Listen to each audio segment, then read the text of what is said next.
And with that, ladies and gentlemen, we kick off another edition of Coastal South Softball here on JockJive.com. On behalf of the owner, Mr. Robert Williamson, who's currently in Montgomery at the ACCC State Baseball Tournament. Jason Thompson here with a battle of two teams that will continue to be playing after the final weekend of the regular season, which is next weekend. Coastal South currently the 3 seed. They are 32-20, 14-12 overall, as they host the current number 1 seed in Wallace, Hanceville, 22-4 in conference, and 42-9 overall. Lady Lions will be wearing their orange tops, blue pants, kind of have a Clemson look about them with the color scheme today, with the WS across the front of the jersey. This is the lineup that will be facing Sam Daniels. Number 14 is Kaylin Jones, the shortstop. 2 is Teresia Thomas at center. 11 is Brandy Phillips, the DP. 15, Charlie Kaiser, the cleanup batter. 23, Brooklyn Sertel behind the plate. Blakely Austin will bat 6. Number 22, the second baseman. Number 5, Leah Graves is at third. Lexi Kelly, number 4, in right. Number 12, Ashlyn Burns is in left. The first pitch at 11:57 is a ball. So that lineup again is Jones, Thomas, and Phillips, Kaiser, Sertel, and Austin, Graves, Kelly, and Burns for the Lady Lions. We'll give you the defense for Coastal South as that one misses low and away for ball 2. Across the infield from left to right, from third base to first base, is number 17, Kaylin Parker. 6 is Charlotte Loninger. 5 is Taylor Hunt. 00, Bree Ryan. Give you the outfield after this pitch, which is a strike from left to right in the outfield. Number 8 is Malia Hale. 12 is Abby Davis. 25 is Gabby Miller.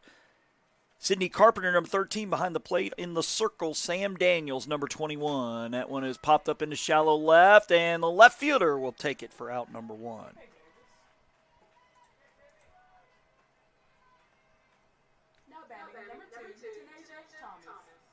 Teresia Thomas, number 2, will bat. Now she's the center fielder.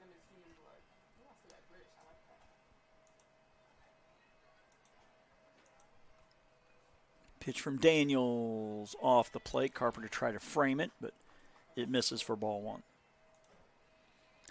This could be, and I say could, a preview of the possible championship series. Ground ball to the right side. Second baseman has it over to first in time for the out. That'll go Hunt to Ryan as Thomas grounds out. Mentioned that Hanceville currently in first at 22-4. Looks like they're 2 games ahead of Southern Union for the 2 seed. Then it's Coastal South at 14-12. Shelton a game back at 12-12. And then Northwest Shoals and Snead are both 14-14 for the battle for the 5th spot. That's a strike. So, like I said, Coastal South is going to be in. Doesn't look like they will get a first-round bye. So, if anything, just trying to keep positive momentum here. That one is a strike call.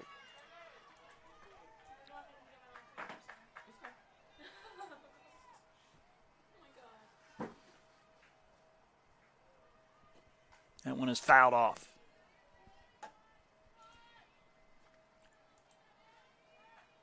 We will check here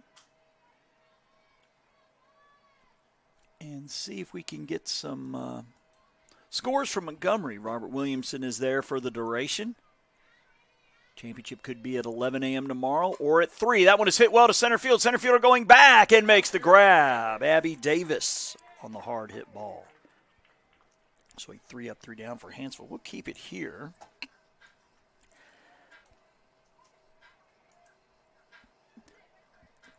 So right now it looks like it's Bevel State and Central Alabama in the noon game.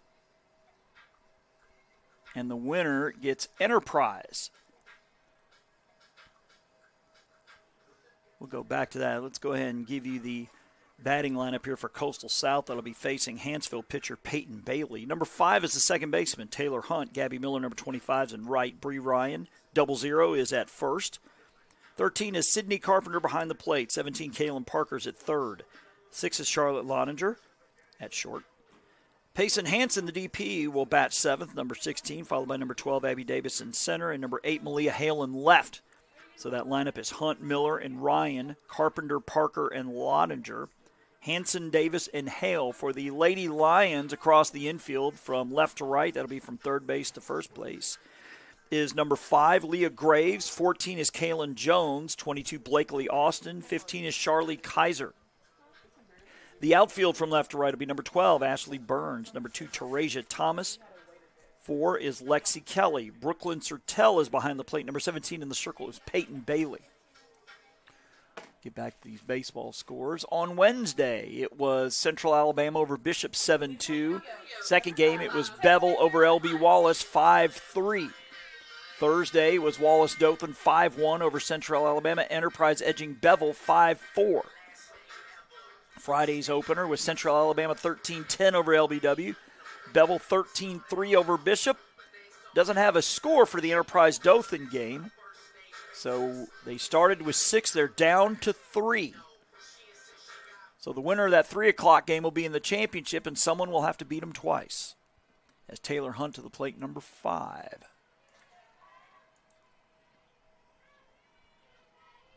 Hunt batting .368 on the year. That one is a strike called.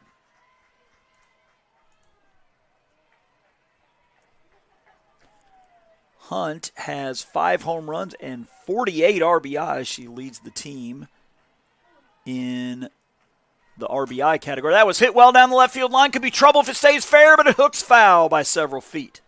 It's 0-2.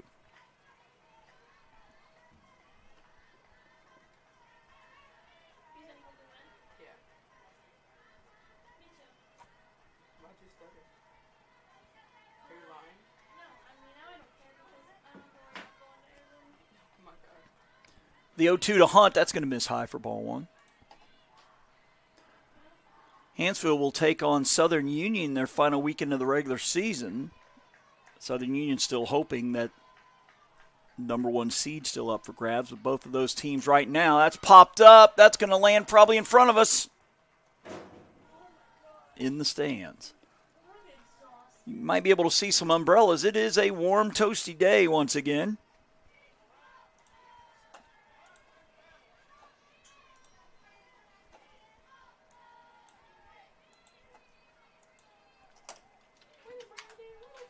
That's a bunt. Pitcher backhands over to first in time for the out.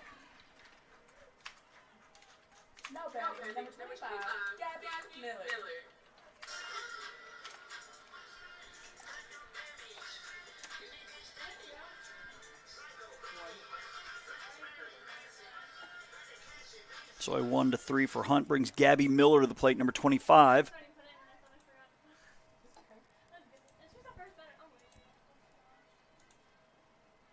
Miller batting .345, no homers, 29 RBIs, but is 29 of 32 in the stolen base department.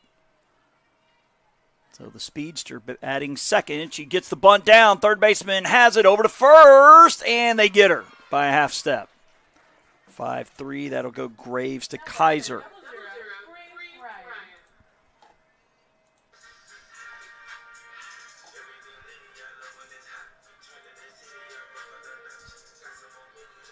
As Coach Radwich, looks like the umpires are going to talk about it. I think Coach Radwich halfway down there say, can you ask for a second opinion? I think this is going to stand, though. She is out.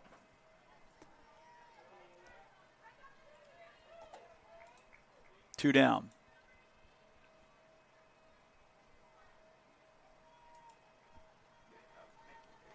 Bree Ryan, 0-0 or double-aught to the plate. I've never heard that saying, but I've heard it more than once during my broadcast travels. Ryan batting .456, 2 home runs, 24 RBIs.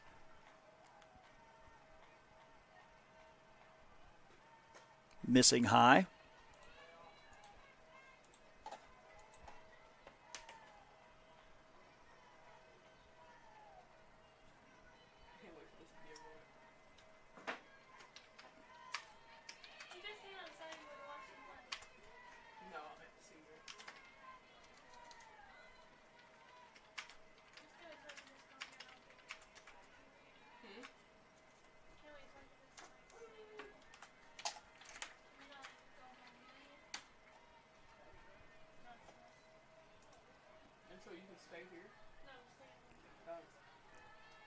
The 3-1 here to Bree Ryan.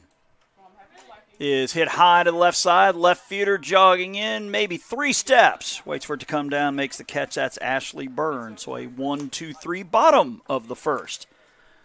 Still looking for our first base runner as we go to the top of the second. No score here on JockJive.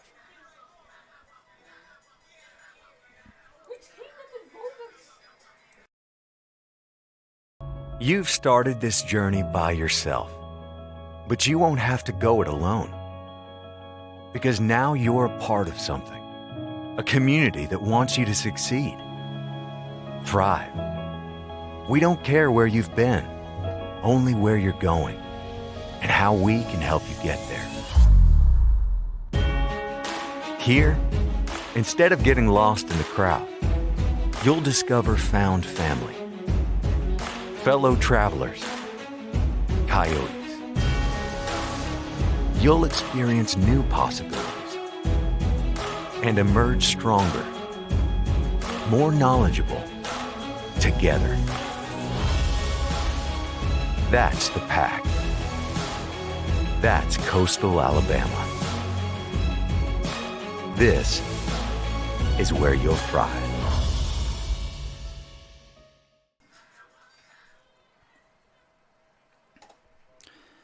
To the top of the second, it'll be the 4, 5, and 6 spots for the Lady Lions. Kaiser, Sertel, and Austin.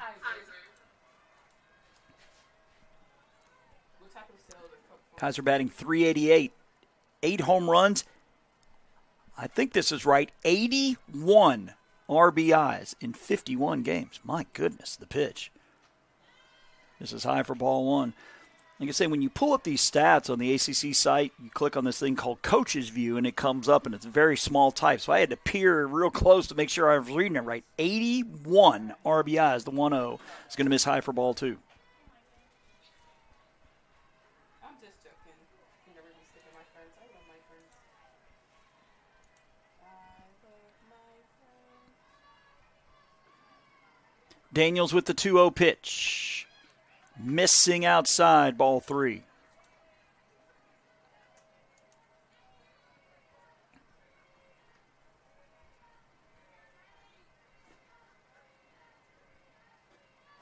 Pitch hits the inside corner, strike 1. I think Kaiser thought she had drawn ball 4.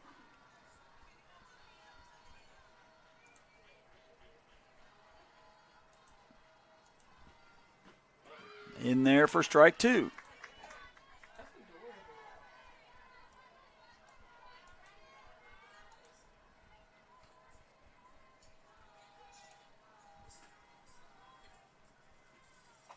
Off the handle of the bat, shortstop in the hole, long throw across, got her. Good strong throw there by Charlotte Lottinger. Just out of the reach of the diving Parker at third. Actually worked out that Lottinger makes the play, and she was the one that was still on her feet. Would have been a tough play for Parker. As Brooklyn Sertel to the plate. Sertel batting .426, 15 home runs and 51 RBIs. Pitch from Daniels, up and in for ball 1.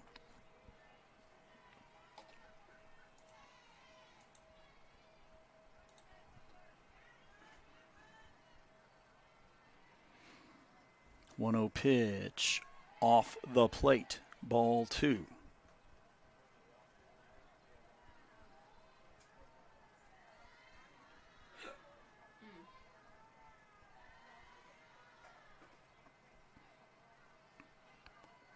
.2-0 from Daniels is a strike called, 2-1. Bless you. Thank you. Partly cloudy skies here. 2-1 is off the plate, ball 3. If we haven't hit 80, we're close. Gee, I guess I have a weather app on my phone that says 83. So much for spring. The 3-1 pitch from Daniels, up the middle, a base hit. 2-hopper to the center fielder. So our first hit of the game to Brooklyn Sertel. That's Blakely Austin to the plate. Awesome.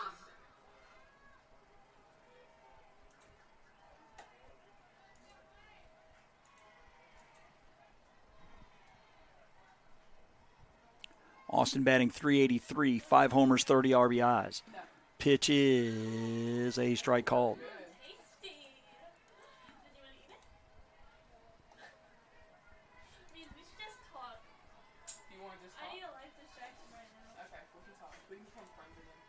The 0-1. In there for strike 2. So again, we encourage you to like us on Facebook. JockJive Sports is the address. Normally Robert on either Sunday or Monday will list all our broadcasts for the coming week and do one every morning as well. The pitch is a ground ball, knocked down by the third baseman, recovers, long throw across, will not be in time. That's a tough E5 right there on Parker. So 2 on here for Hanceville. As Leah Graves, the third baseman, will come to the dish. Graves batting .318, 3 homers, 31 RBIs on the year. Now, why would you say that? Your best friend is literally pitching.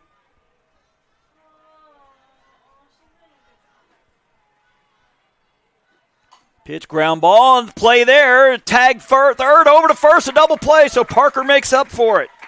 Ball hit right on the screws to her. All she has to do is step forward 1 step. Tags third, throws across for the 5-3, inning-ending double play. We'll go to the bottom of the second. No score here on JockJive. Think you need a 4-year degree to make good money? Think again. Get training in your own backyard. Master a skill to land a job fast. And start your path to a career that pays. Discover welding at Coastal Alabama Community College. So what are you waiting for?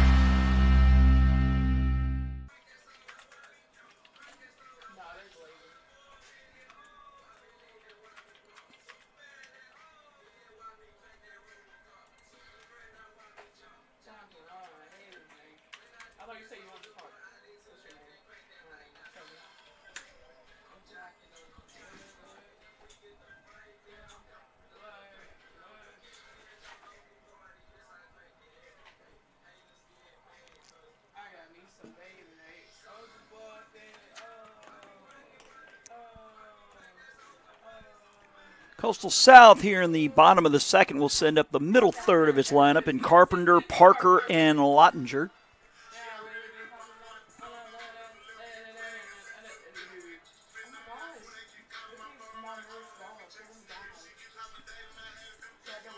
Carpenter with a team-high 14 home runs and 44 RBIs. She's batting .358 on the year. And she fouls one off as Coach Radwich dancing out of the way. Coach Radwich recording career win number 400 earlier this year, and kind of excited for the next 2 years as she's going to have what I call one of my kids here. JC Reed is her name. She pitches for Gulf Breeze High School. The pitch is upstairs, ball 1. For those who haven't seen or listened to my broadcast, my day job, I'm the sports editor at the Gulf Breeze News, going on 23 years. JC Reed, a 4-year starter on the varsity. The pitch is swung on and fouled off, and Coach Radwich will appreciate this. JC Reed is 1 home run from tying the school record of 22. Staying in at 21 right now. Gulf Breeze is playing Milton in a district playoff game Monday. Could be for their playoff life. They're seeded 7th right now. Taking a little off and swinging and missing as Carpenter strikes out. She'll be here at Coastal South.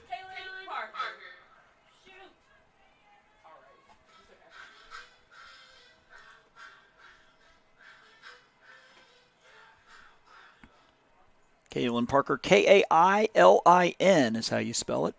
And she takes ball 1 high. Parker batting .317, 5 home runs, 24 RBIs on the season. In game 2, scheduled for 2, but I would imagine it would start a little later. The pitch is swung on and fouled off to the left. I am imagining that the flags at half-staff, well, it could be one of 2 things. It could be the recent FSU shooting, or it could be for the Pope. Not sure. I think his funeral is today. Pope Francis. The 0-1 pitch is hit high, and it'll get out of play to our right, a ball and 2 strikes.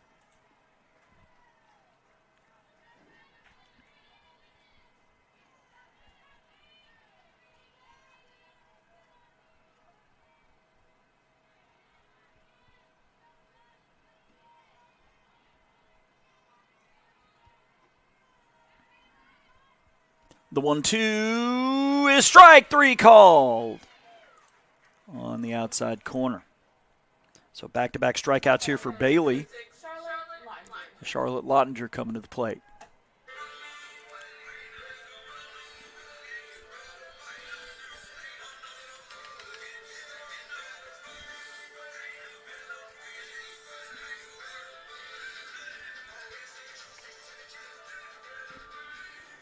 Bailey making appearance number 10 on the season. She's 1-0, ERA of 2.67. Up and away. She has walked 4, struck out 15 and 18 in a third innings.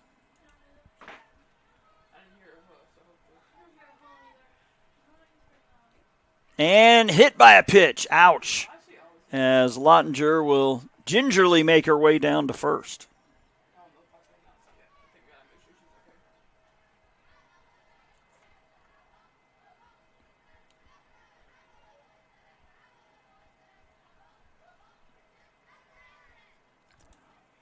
Payson Hansen, the DP.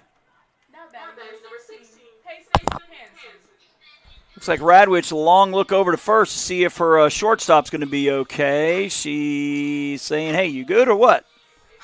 Tell me something. She's still flexing over there at first after getting hit. And looks like she'll stay in. As Payson Hansen to the plate. Hansen batting .361, 2 homers, 18 RBIs. As ground ball to second, over to first for the out. So Hanceville works around the 2-out hit by pitch. As we'll go to the top of the third, still no score with Coastal South and Wallace Hanceville here on JockJive. When you're starting something new, it's never easy. You're going to make mistakes. You'll doubt yourself. But you're in a place that wants you to succeed, thrive. And soon, it will just start to feel right. Suddenly, you'll get it. Your fear will turn to confidence. First-time tasks become second nature. And what seemed impossible is right in front of your eyes. Because once the light bulb goes on, there's no turning back. You may wonder how you got here, and be glad you did. That's Coastal Alabama. This is where you'll thrive.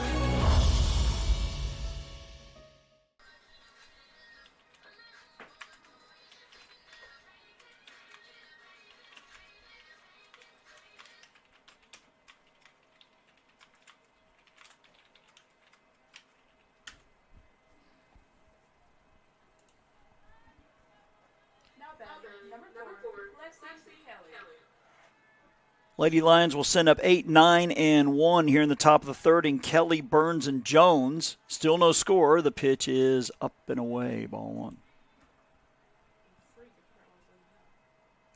Lexi is Lexie, just like Lexi Hull, the WNBA player. With the Indiana Fever. The pitch is popped up, shortstop drifting out, a couple steps, still on the dirt, makes the catch. Lottinger for out number 1.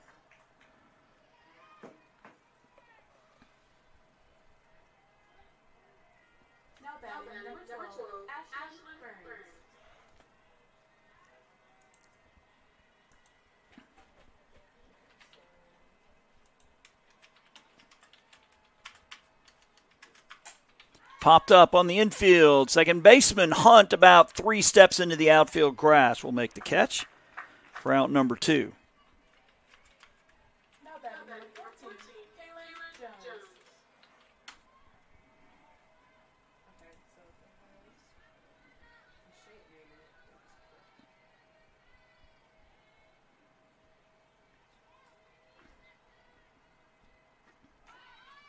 It is bunted. It is going to be a foul ball as Carpenter came out of the box, but it had rolled foul. It's an 0-1 count.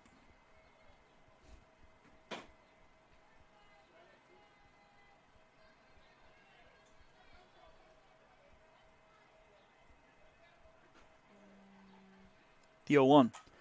Poked foul down the left side. It's 0-2.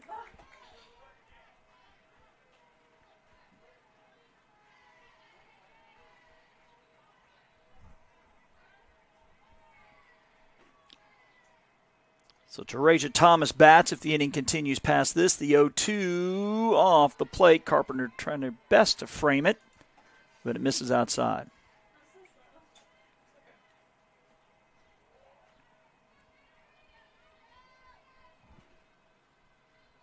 The 1-2 pitch popped up left side and just out of play. 1 ball, 2 strikes to Kaylin Jones, who flew out to left to lead off the first inning.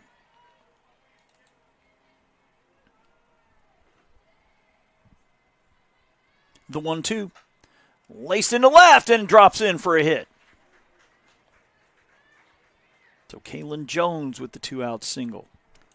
Second hit of the day for Hanceville will bring up Teresia Thomas. Thomas with a ground out to second. She bats from the left side.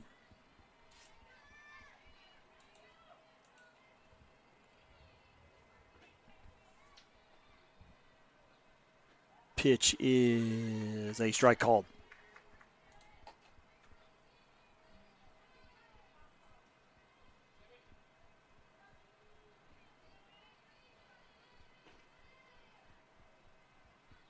A 1. In there for strike 2.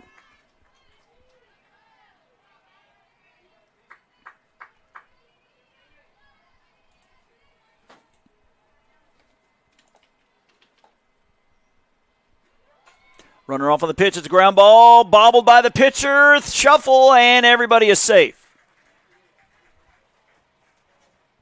I think we'd call that infield hit with 2 runners on here for Hanceville.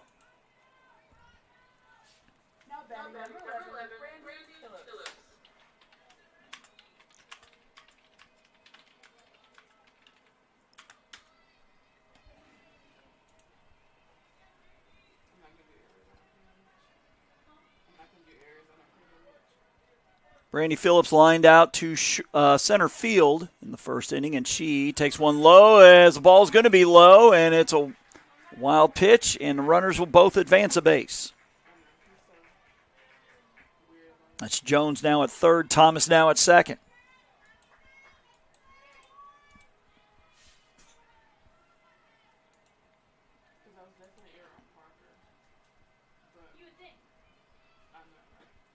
That one poked into center. Center fielder jogging in will make the catch. That's Abby Davis. So Hanceville leaves 2 on after 2 hits. We go to the bottom of the third. No score still here on JockJive.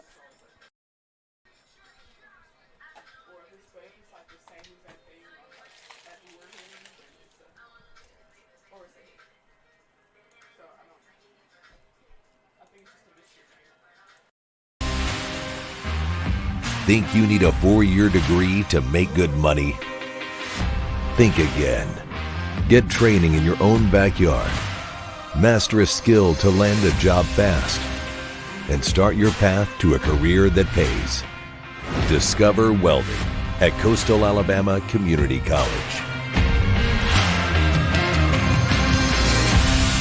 So what are you waiting for?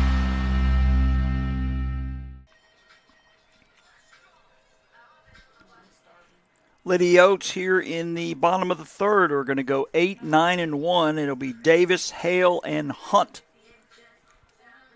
Scoreless ties. They're looking for their first hit. Bottinger hit by a pitch has been their only base runner so far.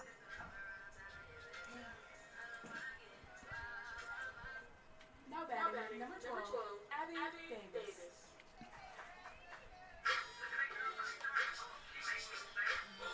What type of cell is Boba?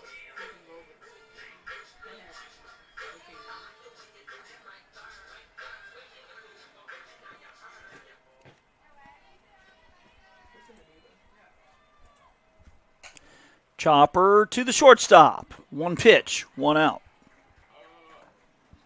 As Malia Hale to the plate. Malia Hale batting .308, no home runs, but has driven in 16.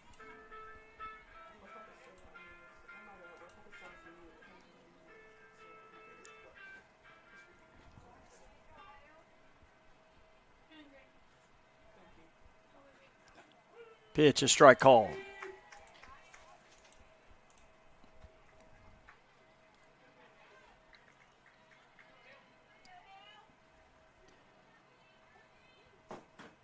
JockJive believe they'll be in Alabaster as we have over the last several years with the state tournament, which I believe is the weekend after next. Robert will be at the, Division I tournament next week. Softball after that. That one's going to miss outside, 1 and 2.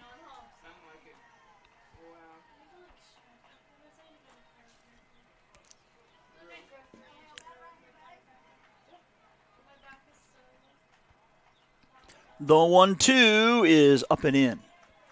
2 balls, 2 strikes here to Malia Hale. She's the left fielder batting from the left side. Wind blowing that big American flag out there just a little. It looks like it's just out of your field of view. That is swatted foul as hits off the front of the Coastal South dugout.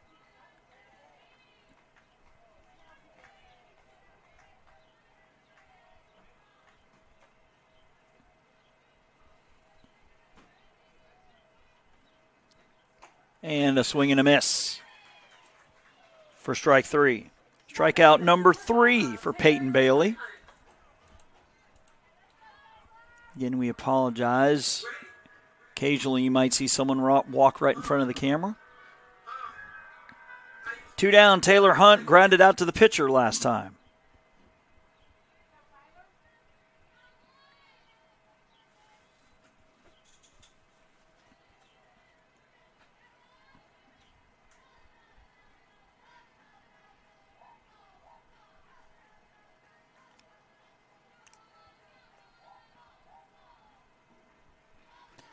Anyone is swung on, and it's going to get fouled out of play. That's going to end up in the stands. Heads up, everyone.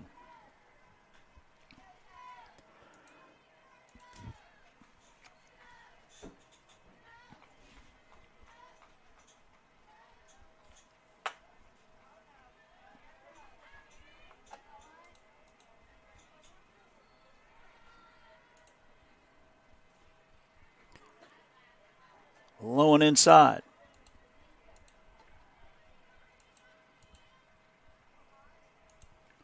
One under to the second baseman, Taylor Hunt. Gabby Miller bats if the inning continues. That one just off the plate for ball 2.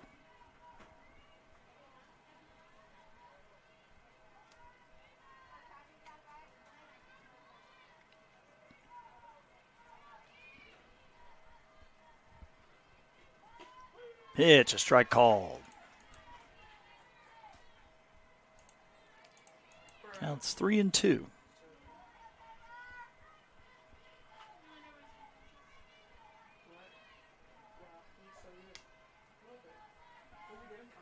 And that one swung on, hit to right center. Could be trouble. Center fielder going back. Right fielder coming back. It's going to hit the wall. And it's going to be a double for Taylor Hunt.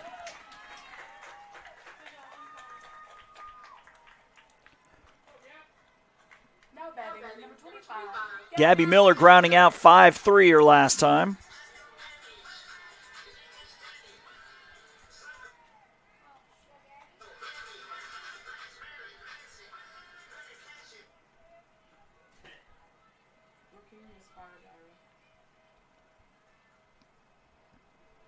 Pitch to Miller is in there for a strike.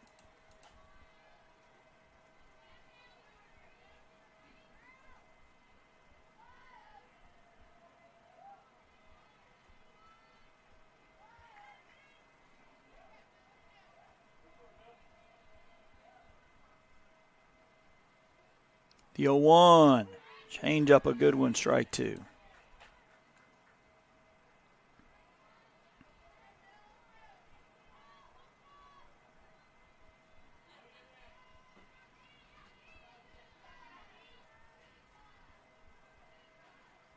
Tries to check her swing, but she goes around for strike 3.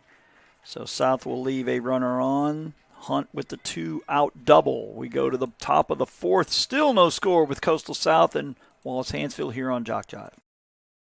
Started this journey by yourself, but you won't have to go it alone, because now you're part of something, a community that wants you to succeed, thrive. Here, you'll discover found family, fellow travelers, coyotes. That's the pack. That's Coastal Alabama.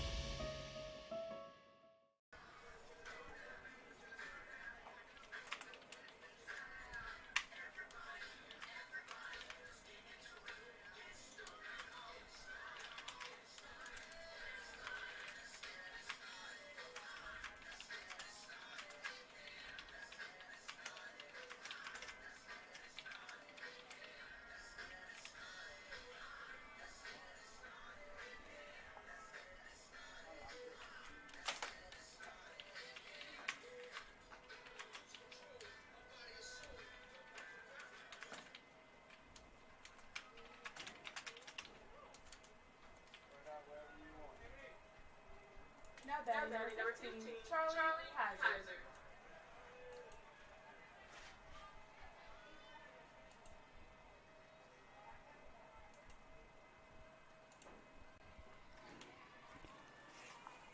Hanceville will send up the middle third of its lineup in Kaiser, Sertel, and Austin. Still no score in an awfully fast-moving game. All of about 35 minutes into this one. The pitch. Missing for ball 2.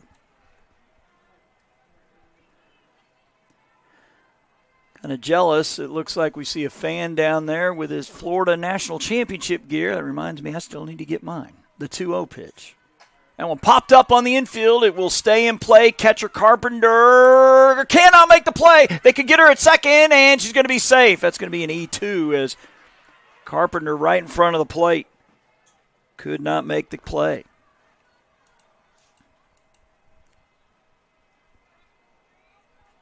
Now batting number 23, Brooklyn Sertel. Brooklyn Sertel with a single, then was out on a double play. That's a strike called.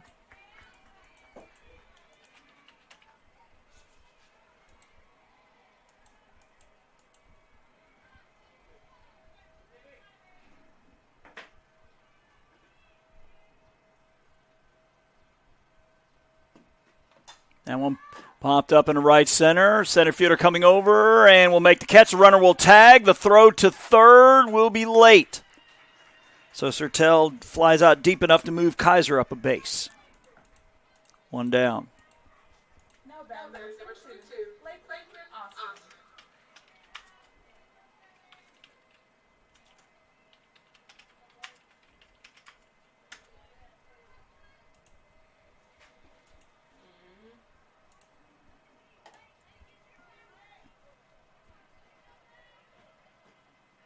Pitch from Daniels.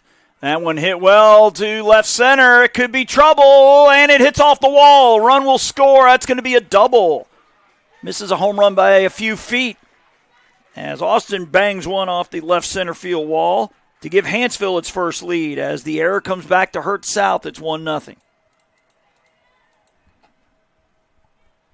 Now batting number 5, Leah Graves grounding out, 5-3, and with that, Coach Radwich is going to have a chat with her infield.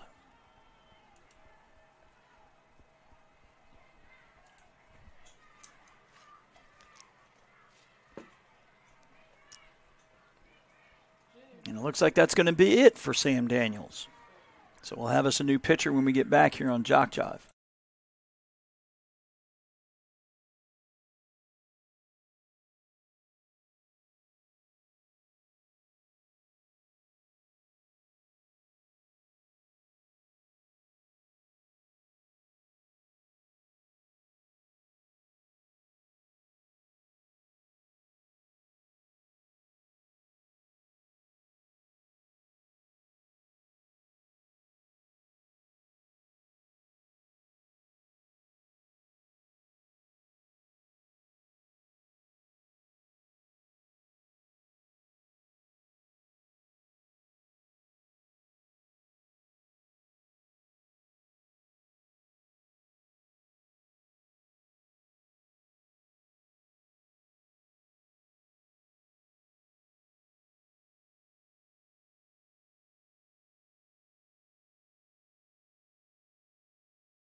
So Kaylee Johnson will take over in the circle. This will be appearance number 15. She's 3-4, ERA of 5.33. She's walked 20, struck out 30 in 42 innings. So Radwich with the quick hook here after that double. And ball misses high. We call that a wild pitch. As Austin to third.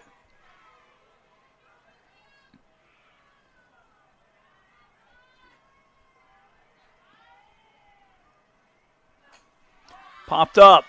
Third baseman calls it. Parker right on the baseline and will make the catch for the out. Now batting, number 4, Lexi Kelly.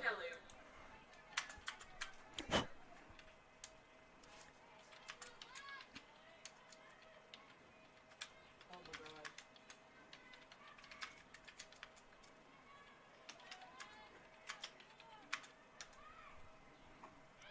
Off the plate. Ball one.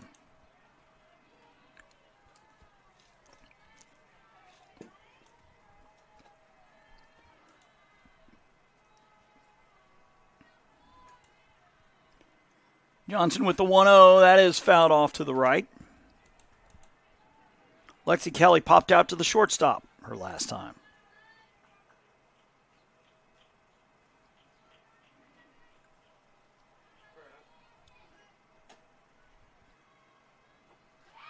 That's a swing and a miss, 1-2.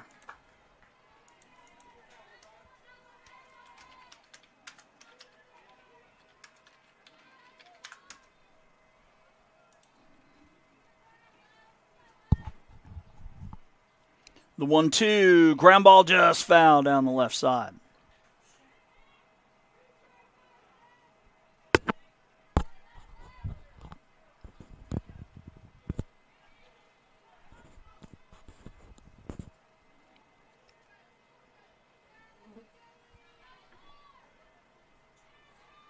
Ashley Burns will bat if the inning continues as Kelly fouls off another.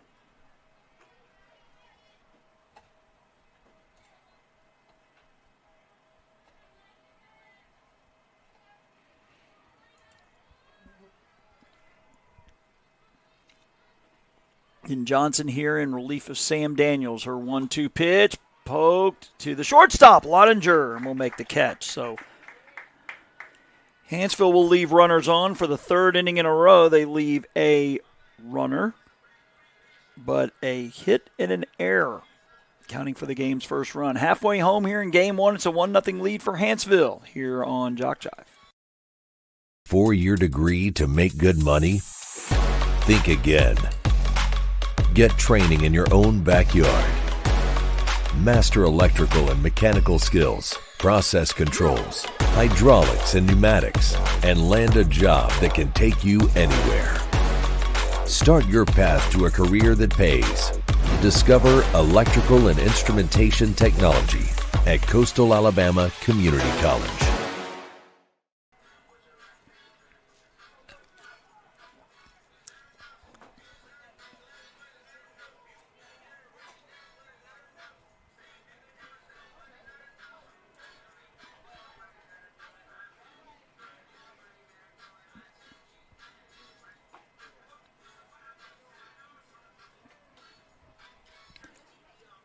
It's interesting. I'm noticing that we don't see any face mask out there for the defense for Hanceville, including the pitcher. Usually you would see at least correction. Just as I say that, she puts it on.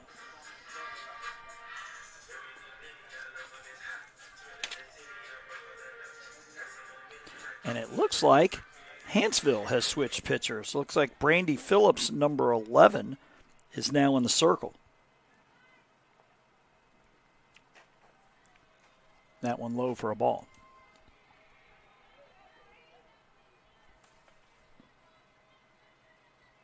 Phillips was the DP. So now she's in the circle. The 1-0 swung on and fouled off.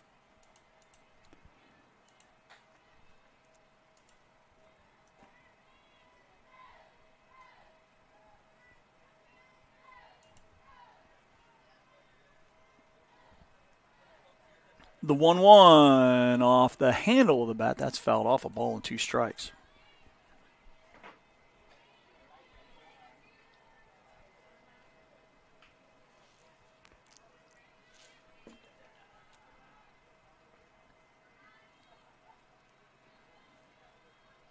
The 1-2 fouled off.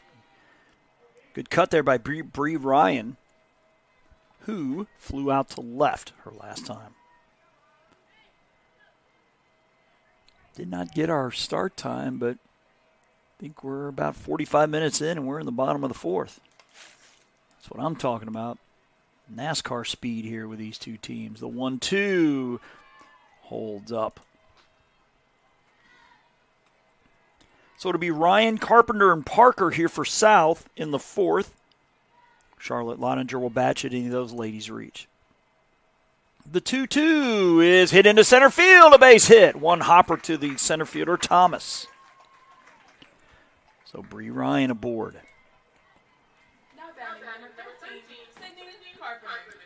Sydney Carpenter struck out her last time. As Coach Radwich will come out, will we see a runner for Ryan?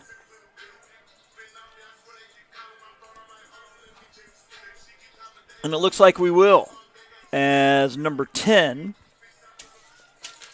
comes bouncing out of the dugout. Riley Bennett is number 10. She's at first.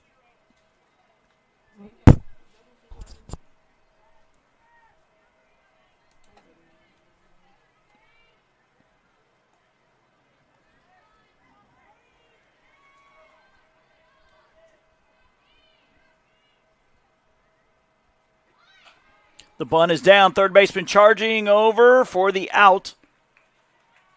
I believe it is 5-3 on the sacrifice. Bennett now at second base.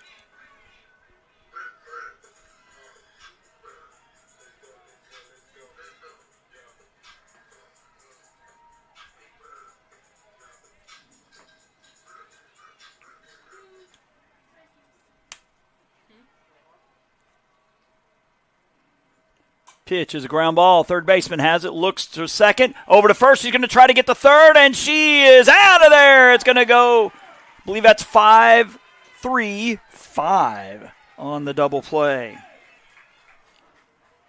So we'll head to the top of the 5th. Still no score. Correction, 1-0 Hanceville on JockJive. Think you need a 4-year degree to make good money? Think again. Get training in your own backyard. Master a skill to land a job fast. And start your path to a career that pays. Discover welding at Coastal Alabama Community College. So what are you waiting for?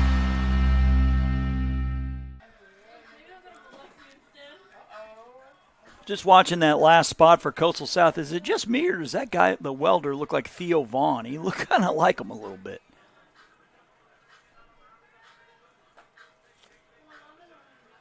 Anyways, Wallace Hanceville here in the top of the 5th. We'll go 9-1-2 in Burns, Jones, and Thomas. Jones and Thomas both getting base hits there last time.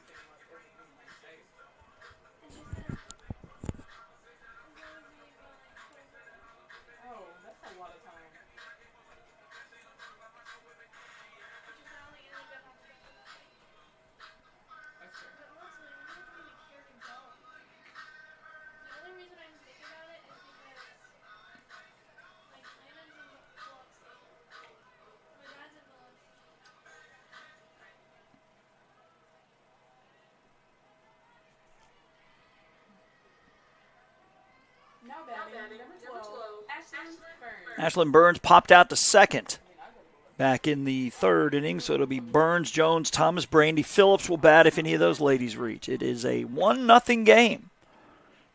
An error and a double in the 4th, the difference in this one. I believe both games in Hanceville were low scoring and close as well. This one popped up. Looks like it'll get out of play, so it's a matchup of two teams that expect to make some noise in Alabaster here in 2 weeks. Actually, I believe it'd be less than 2 weeks, somewhere about 10 or 11 days from now. Regardless, Robert Williamson will be up there in Alabaster and a couple others. Unfortunately, it's not me at the moment. The pitch. I have several teams at Gulf Breeze high in the postseason, so I told Robert I'll miss regular season. I can't miss playoffs. Gulf Breeze and Childs in Game 3 of their best of 3 in the regional quarters as I speak. The one-strike pitch is up for ball one.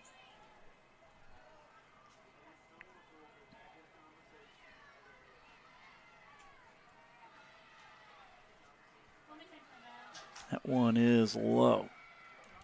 Ball two.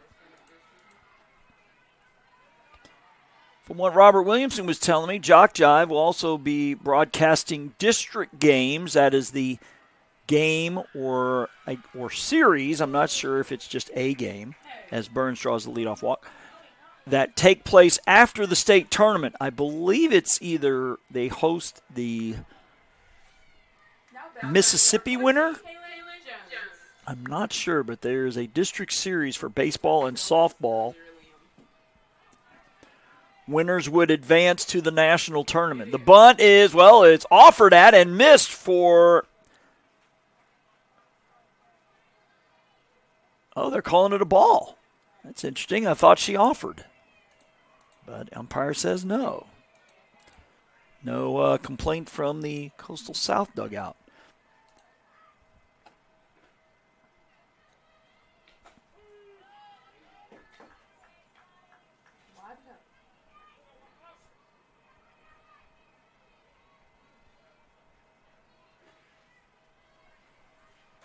That one up and away, ball two.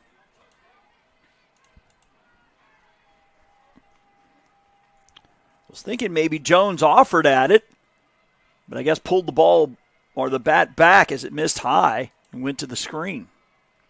2-1 from Johnson is a ground ball. Shortstop will look the runner back, throw to first for the out. It wasn't a quick look as she had to release the ball quickly to get the runner.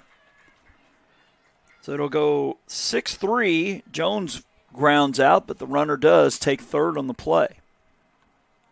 In Ashlyn Burns, Teresia Thomas with an infield hitter last time. She's also grounded out.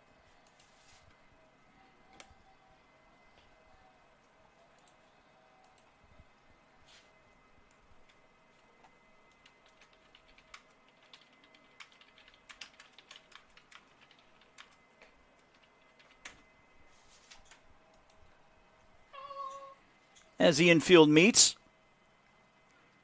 No coaches, though, just the infield.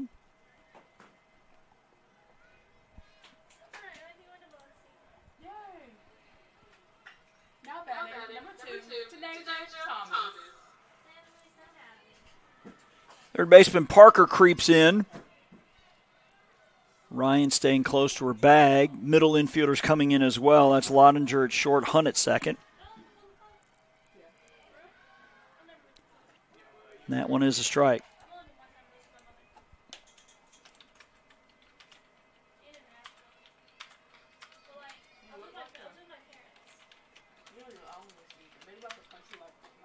That one a strike.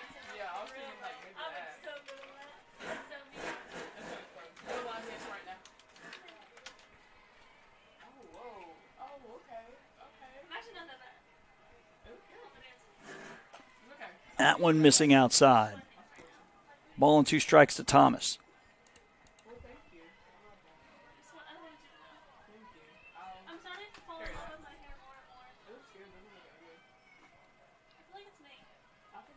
The 1-2 to Johnson is a ground ball to second. They're going to come home with it, and she's going to be safe.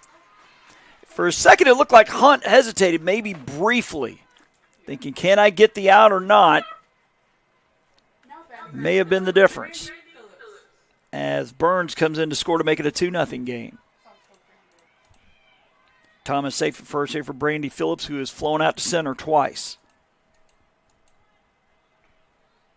Why is my mom's messages green? She blocked me? I think she did.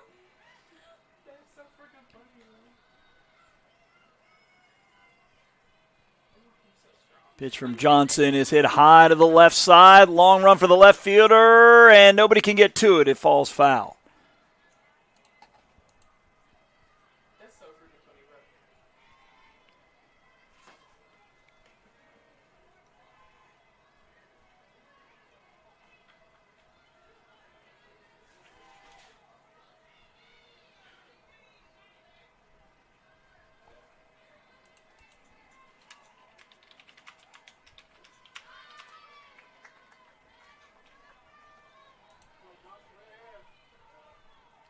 Phillips with a line out to center and a fly out to center.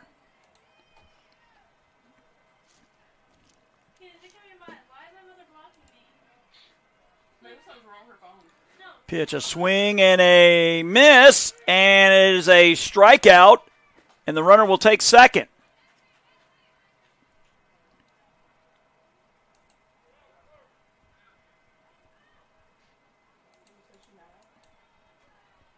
First base was occupied. But Thomas does take second as Charlie Kaiser reached on a fielding error that scored the game's first run. And a swing and a miss.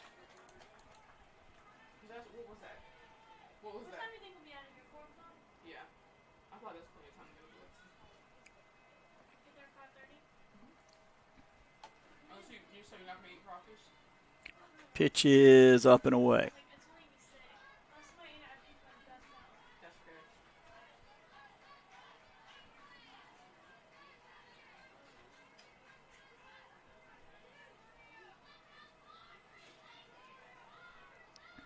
The 1-1 to Kaiser. Chased one up in the zone. That's a swing and a miss for strike two.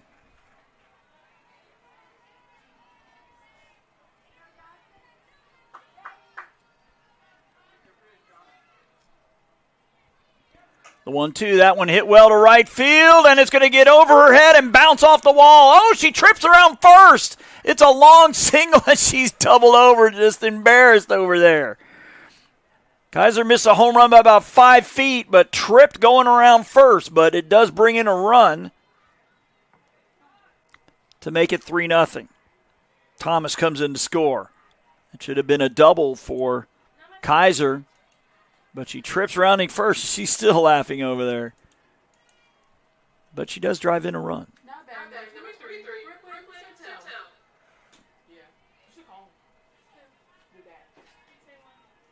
Brooklyn Sertel with a single and a fly out. And that one is a strike called.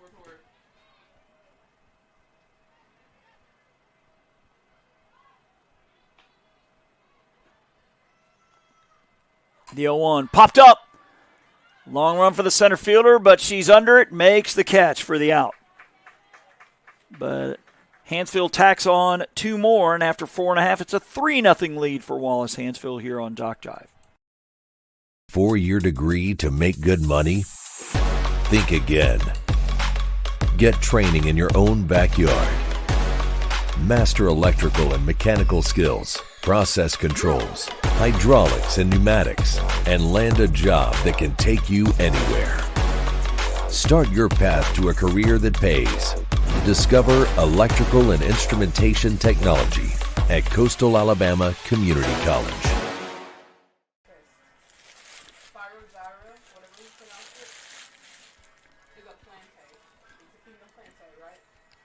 Lady Yotes will send up their 6, 7, and 8 spots here in the bottom of the 5th. And Lottinger, Hanson, and Davis as they trail 3-0. Now with the speed of the game so far, maybe there's a chance of a 2 o'clock start for game 2. It's very rare that that second game starts when it's originally scheduled. Usually it's somewhere between 15 and 30 minutes after that scheduled time.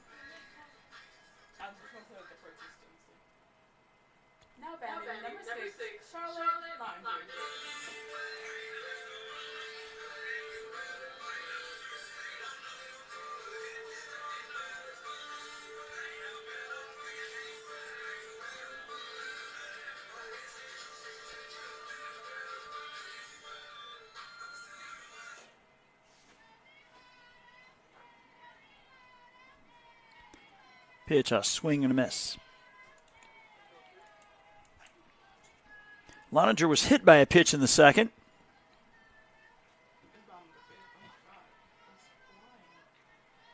Limped it off and has stayed in the game. The 0-1 tour is low.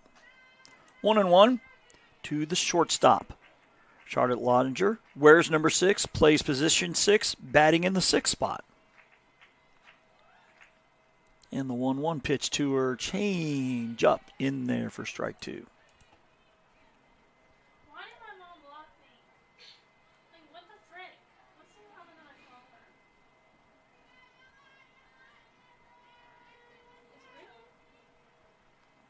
It's really? The 1-2 ripped down the left side, foul by a few feet. Just hooked it. Because I'm sending you text messages and they're all green. Oh. Okay.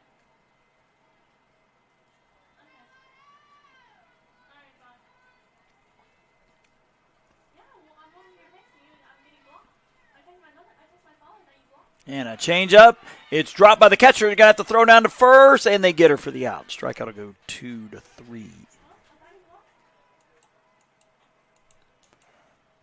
Now batting, number 16, Payson Hansen.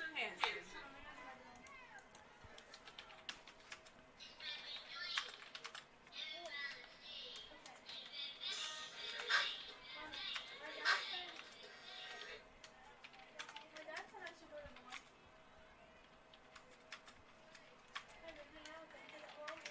We're almost probably going to start the second game. This game's almost over.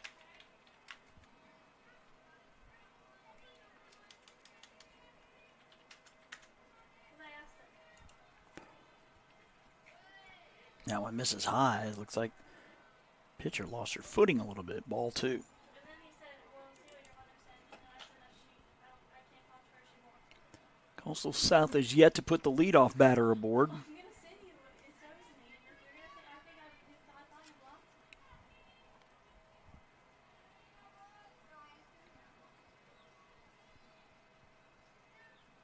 The 2-0. Off the plate. Ball 3. I mean, they're coming home at 1 o'clock. This is Payson Hansen who grounded out to the second baseman. Her last time, the 3-0, taking all the way, misses high. It's a 4-pitch walk. Now batting, number 12, Abby Davis. That is the first walk by Hanceville pitching today as Abby Davis to the plate, A-B-B-I-E. She grounded out to short her last time.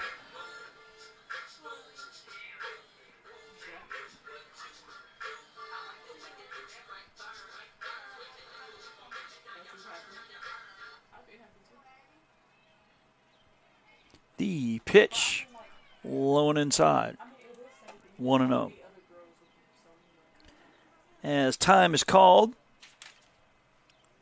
I believe this is head coach Sally Beth Birch making her way out to the circle to chat with her battery.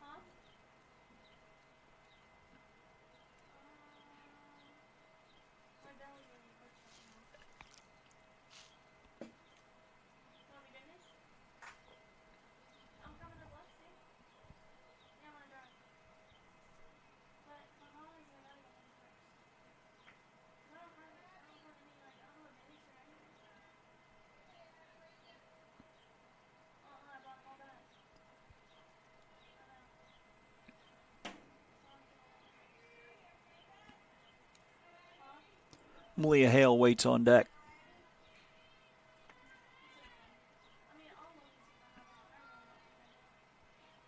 The 1-0 pitch, line shot, just out of the reach of the diving second baseman, trickles into right. The lead runner will hold at second. So that'll be a single for Davis as Blakely Austin just needed to be just a couple inches longer on those arms as she laid out, but could not keep it on the infield. And Coach Radwich making the way out. I think we're going to see, well, are we seeing a runner or a batter here? We'll see. It's both of them looking at their lineup cards.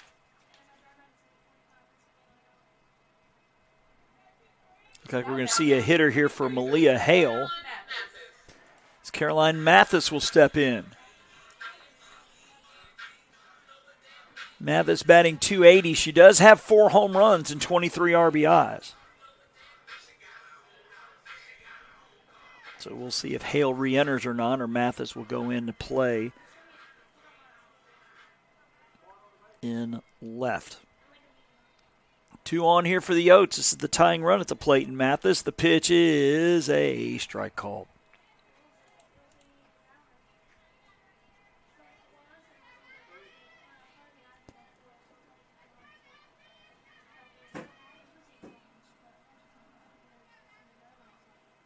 And change up and a swing and a miss. 0-2.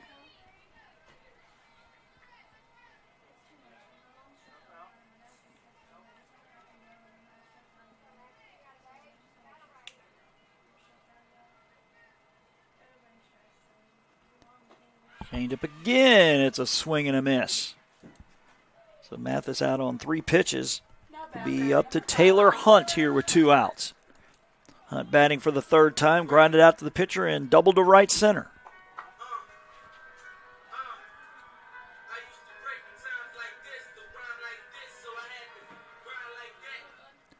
That one is low for a ball.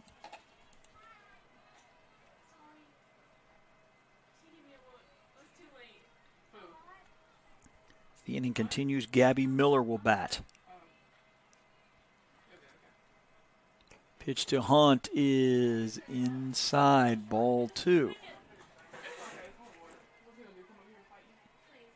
Again, Taylor Hunt with 5 home runs on the year. Number 6 would be huge right here. The 2-0. That one hit well to left center. The center fielder on the run. Thomas makes the catch just short of the track. Gave it a ride, but Teresia Thomas runs it down as South will leave 2 more on. They have left on 4 through 5 innings. We'll head to the top of the 6th. It's a 3-0 game for Hanceville here on JockJive. Think you need a 4-year degree to make good money? Think again. Get training in your own backyard. Master a skill to land a job fast. And start your path to a career that pays. Discover welding at Coastal Alabama Community College. So what are you waiting for?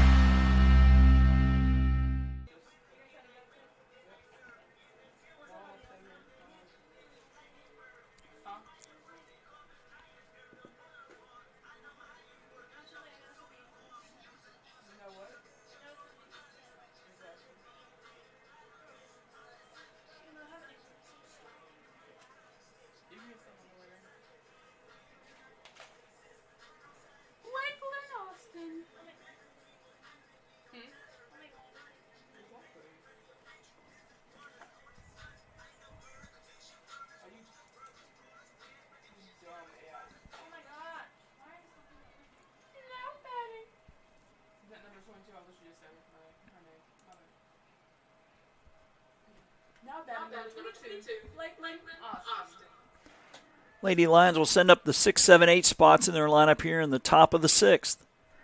In Austin, Graves, and Kelly. As home plate umpire getting a drink of water. Don't blame them. Like I said, partly cloudy, but the sun is the big winner today, that's for sure. It is a little on the warm side. Low to mid 80s here on this late April day. Second to the last week here in the end of the regular season. South will play Gadsden. Hanceville against Southern Union. Battle of the top 2 seeds final week of the regular season. That one ripped down the left side, but hooking foul. Austin reaching on an error and doubling to drive in the game's first run. That one was in the 4th.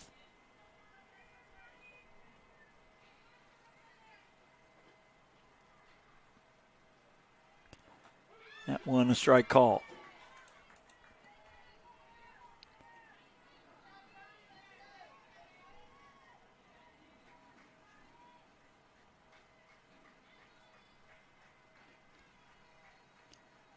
Pitch from Johnson's going to miss high, ball 1.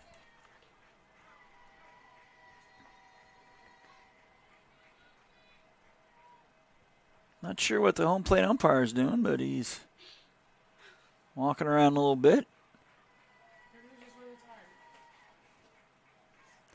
Wondering if he was saying anything to the Hanceville bench. Didn't hear anything out of the ordinary down there. As Johnson looks to her wristband, and the 1-2 off the plate. 2-2.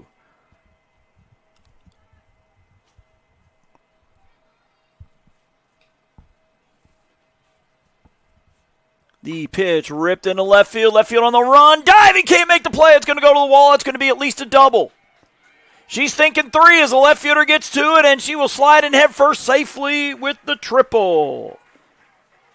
Hale tried to lay out there in left, could not come up with it, so a lead-off triple. Now batting, number 5, Leah Graves. Again, I believe that is still Hale out there in left field. I remember Coach Radwich was talking with the umpire in between innings to see if Hale was going to re-enter or not in left the pitch. That's Hale. Yes, sir, that's Hale. So that is Malia Hale out there in left. So Hale re-entered after being pinch hit for. Leah Graves with a fielder's choice. It was a double play and a pop out to third. That is a strike called 1-1.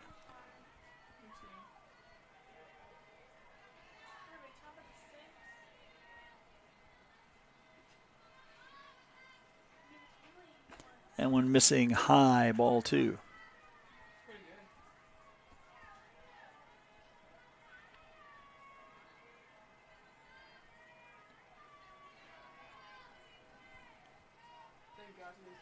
The 1-1 ground ball foul off the front of the Coastal South dugout. You know my plans change just so quickly. I'm the same way. That's what This is why I can't do it. This is why I don't have friends, because I always cancel on everything. I'm so stupid. I just don't respond to my friends. And this is Kaylee Johnson in relief of Sam Daniels. Her 1-2. Is she hit? She spun out of the way, and it looked like it. I guess it missed her. The elbow guard came flying off, but it misses Leah Graves for ball 3.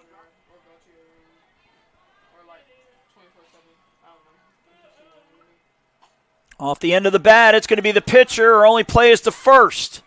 It'll go 1-3, and the run scores in Austin.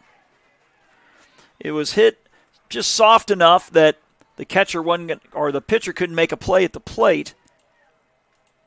Base is now empty, but the lead is now 4-0.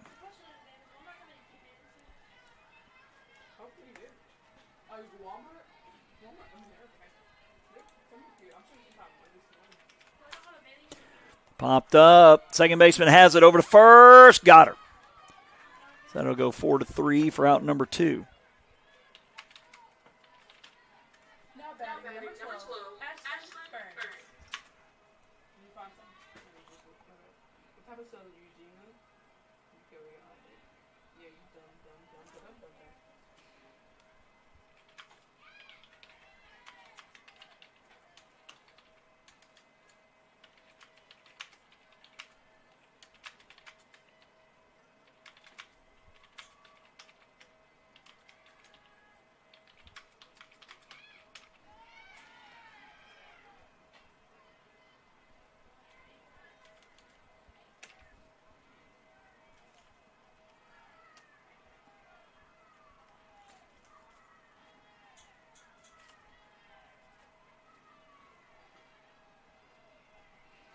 Pitch hit high down the left side, but that's going to hook foul.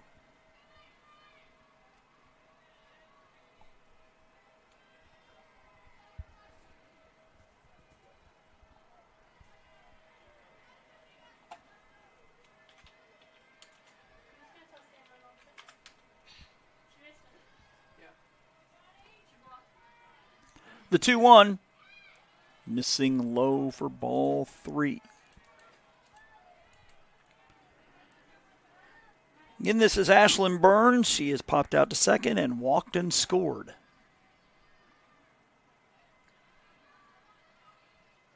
Three 3-1 misses up and in. It's a walk.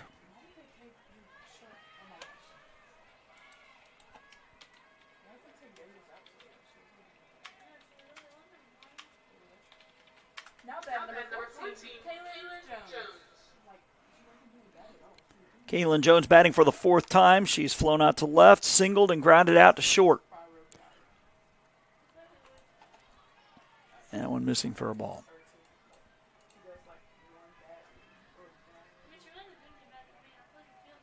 I know, that's what I'm saying.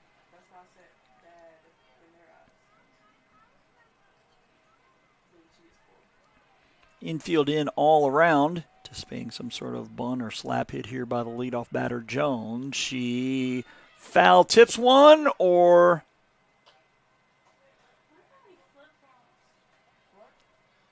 guess it was swung on and missed because the runner's now at second. Wild pitch.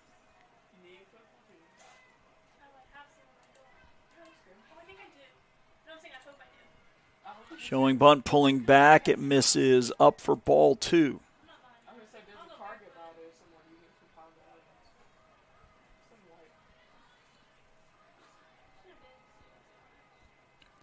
Thomas to bat if the inning continues here for Hanceville. The pitch is swung on off the end of the bat, fouled off to the left. It's now 2-2 with 2 outs.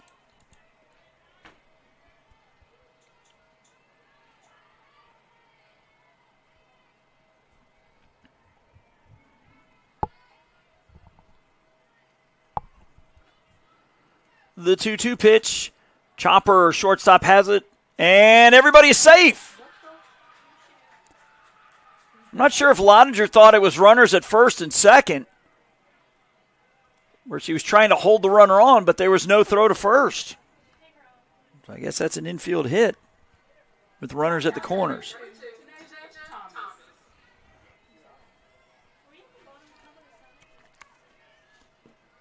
Thomas has reached twice. She's grounded out to second, and an infield hit and a fielder's choice and a run score. That's going to be a strike as the runner will jog down to second with no throw.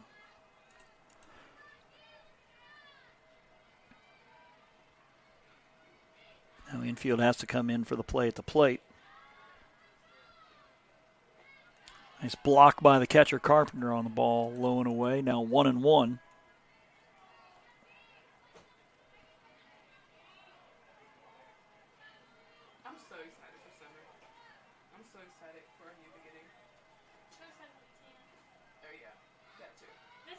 The 1-1. Line shot knocked down by the pitcher. Shortstop will have to put it in her pocket. That's going to be an infield hit as Johnson had to defend herself on the screamer right back up the box. Makes it 5-0 as Burns scores.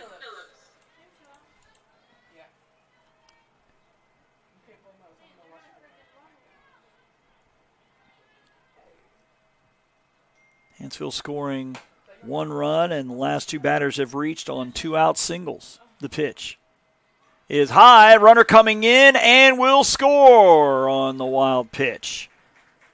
That is Kaylin Jones. And this one's starting to get away. It's 6-0.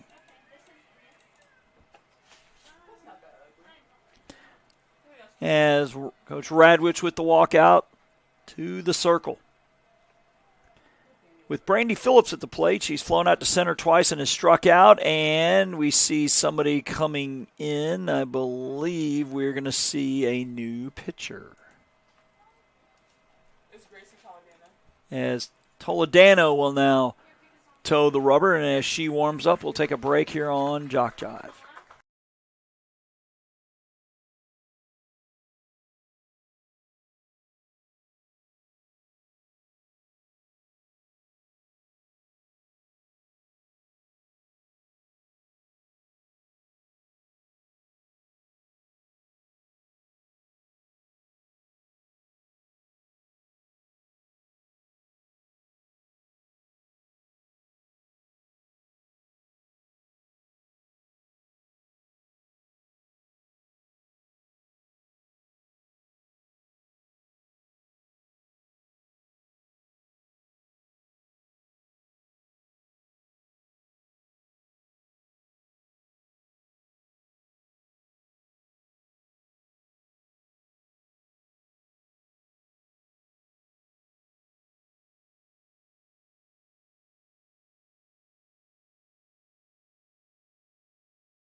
Toledano inheriting a 1-0 count here to Phillips. That's going to miss outside, ball 2.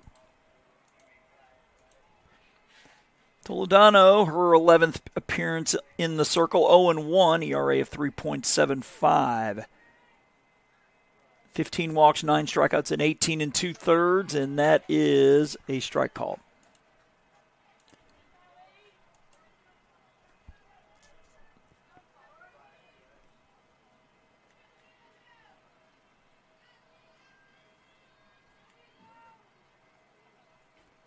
That one hit and off the glove of the second baseman, Hunt, into right center, and another run's going to score. Thinking that's got to be an E4, even though she did leap up to try to make the play. It's now 7-0 as Thomas comes in to score. Now batting number 15, Charlie Kaiser.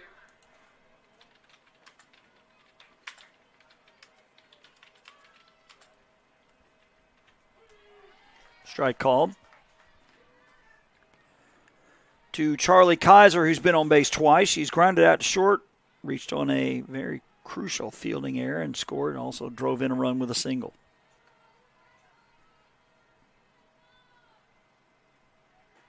Pitch outside, and I think that's probably more a stolen base, runner off on the pitch. So Phillips now at second.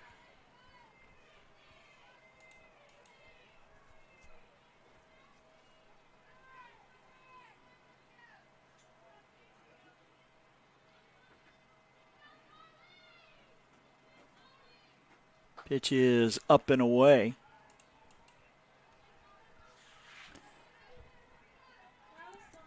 I have 3-2. Not sure if my count is right. We'll find out, I guess, after this pitch from Gracie Toledano. It's going to miss up and in, so I guess it's now 3-1.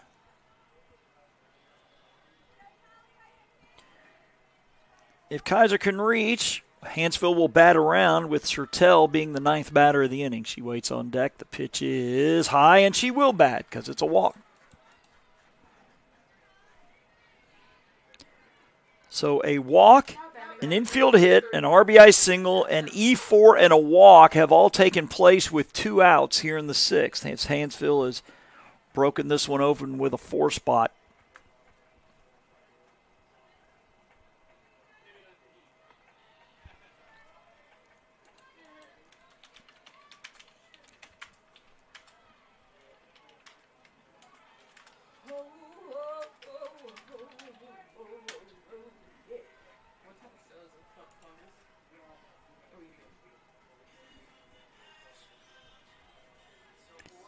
Sertel with a single in the 2nd and a pair of flyouts to center as she takes one outside here for ball 2.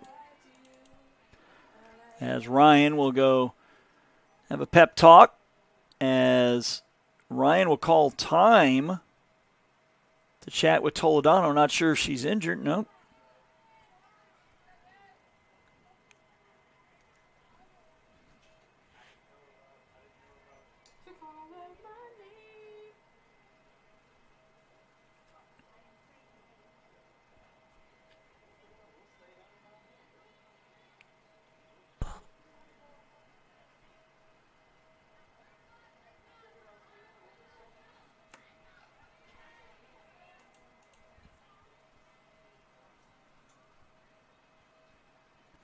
Pitch is off the handle of the bat. Hunt will field and toss to second for the 4-6. Fielder's choice, but Hanceville has broken it open with a 4 spot. We go to the bottom of the 6th. It is a 7-0 lead for Hanceville here on JockJive. 4-year degree to make good money? Think again. Get training in your own backyard.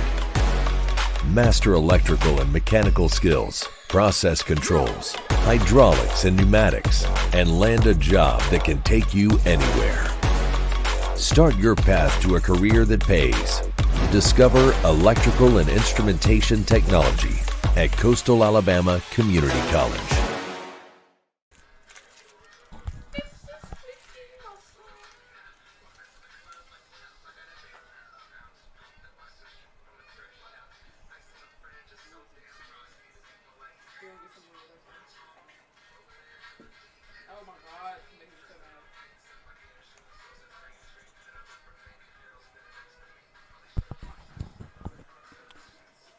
Down below here we believe, is head coach Sally Beth Birch chatting with the umpire. I think we've seen some changes here, not sure where.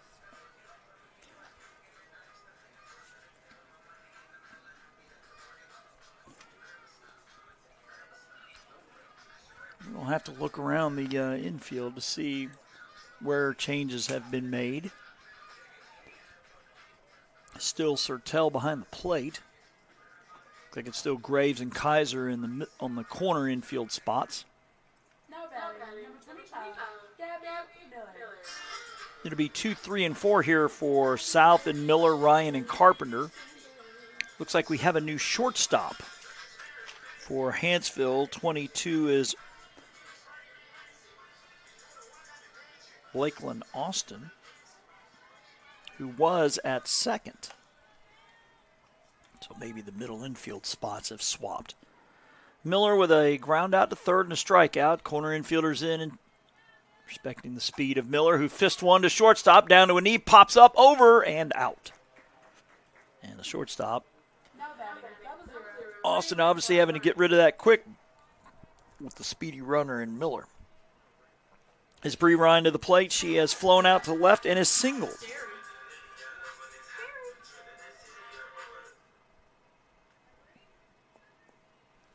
South has put the leadoff runner on once, and it was canceled out by a double play. That one is a strike.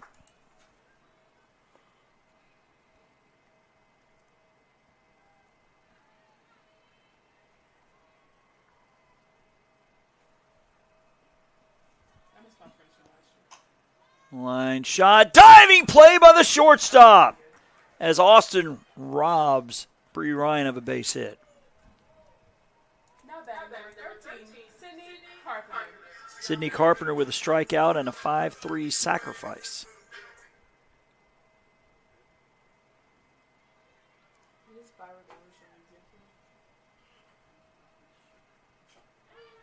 That's a strike.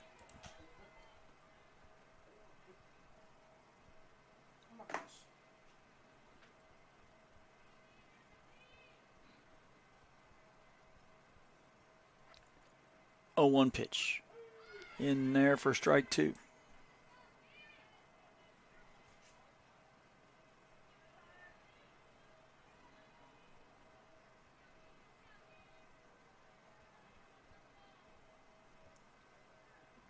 The 0-2 is going to miss high.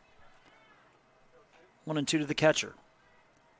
Sydney Carpenter, SYDNI.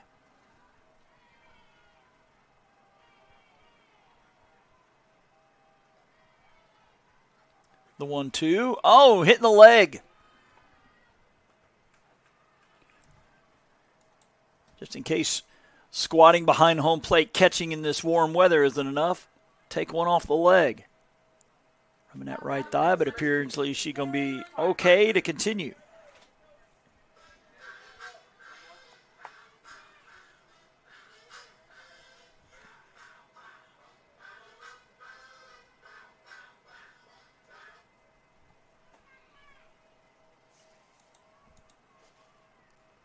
Kaylin Parker 0 for 2 on the day, and she takes strike 1. Parker with a strikeout in the second, hit into a double play in the fourth.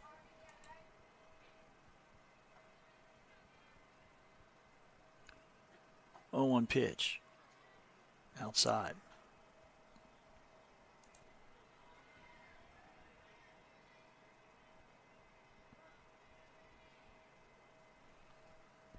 As Coach Radwich out with the catcher on base, we're going to get the speed up runner.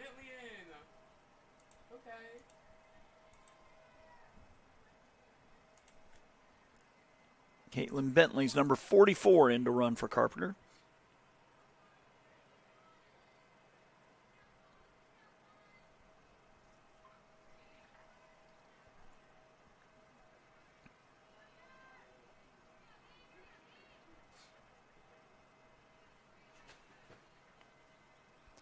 Pitch is a ground ball foul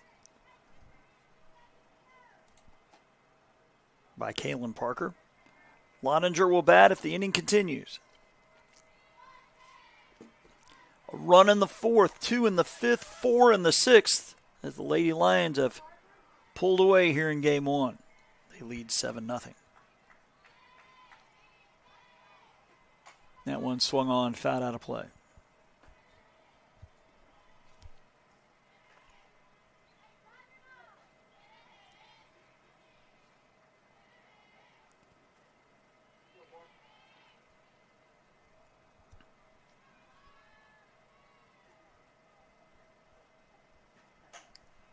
That one hit high to left center. Left fielder drifts over, but the center fielder, Thomas, calls her off, making the catch. As South will leave a runner on, they've left 5 on through 6. We head to the top of the 7th. All Lions in this one, 7-0 here on JockJive.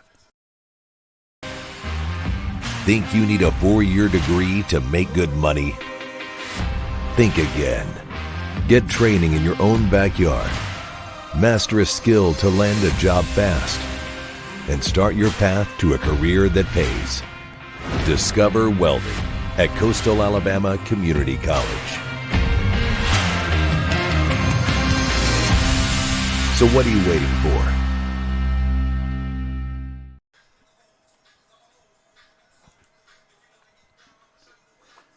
In Gracie Toledano, the third pitcher of the game here for South. She will face the 6, 7, 8 spots here for Hanceville in Austin, Graves, and Kelly. As Hanceville leads 7-0 here, game one of this doubleheader. Well, I guess I jinxed it when I was talking about how fast the game was going and the chance of game two actually starting at 2. Probably not the case now here at 1:30.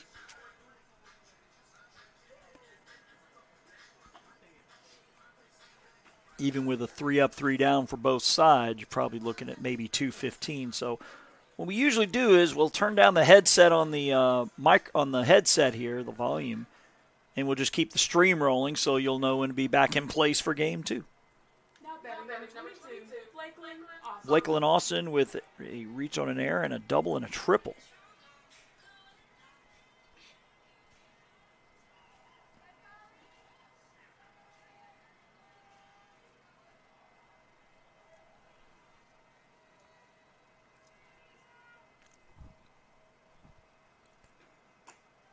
That one missing off the plate, ball 1.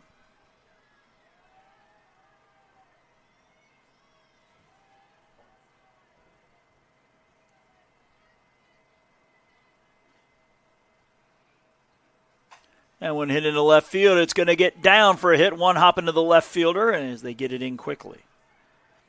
Austin now on for the 4th time today. Brings up Leah Graves. Leah Graves.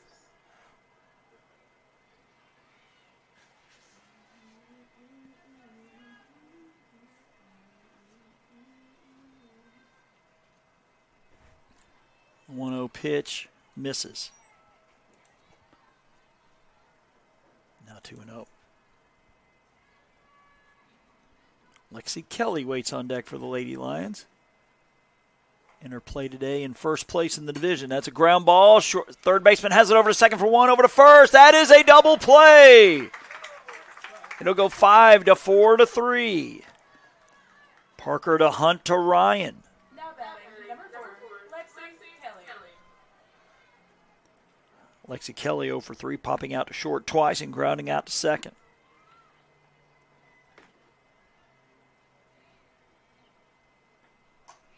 And one off the end of the bat. Ryan backpedals a couple steps, makes the catch. So that'll do it for the top of the 7th. A lot of work for South here in the bottom half. We'll have it for you when we get back here on JockJive. When you're starting something new, it's never easy. You're going to make mistakes. You'll doubt yourself. But you're in a place that wants you to succeed. Thrive. And soon, it will just start to feel right. Suddenly, you'll get it. Your fear will turn to confidence. First-time tasks become second nature. And what seemed impossible is right in front of your eyes. Because once the light bulb goes on, there's no turning back. You may wonder how you got here, and be glad you did. That's coastal Alabama. This is where you'll thrive.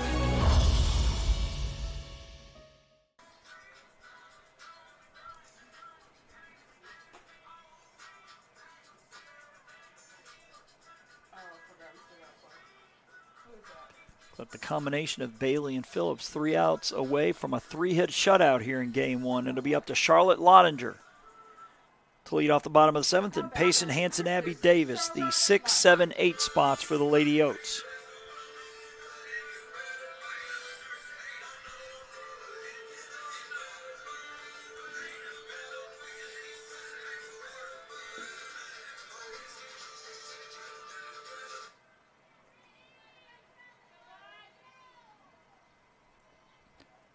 Pitch is low for a ball.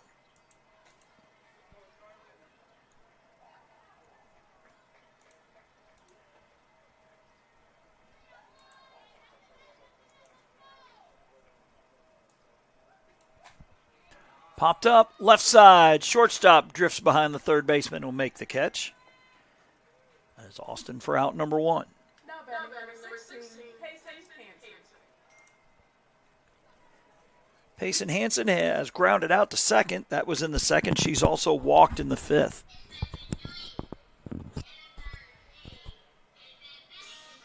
Hanson with the pink batting gloves. It's Phillips to the wristband and will fire the pitch. It misses low for a ball.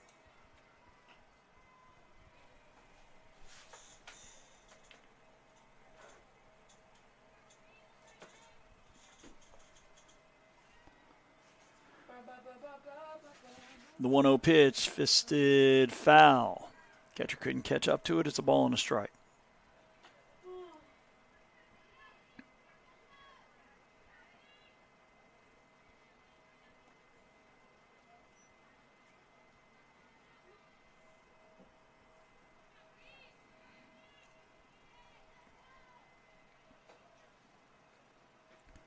And when hit high to left field, left fielder drifting back just short of the track will make the catch for out number 2. That is Burns.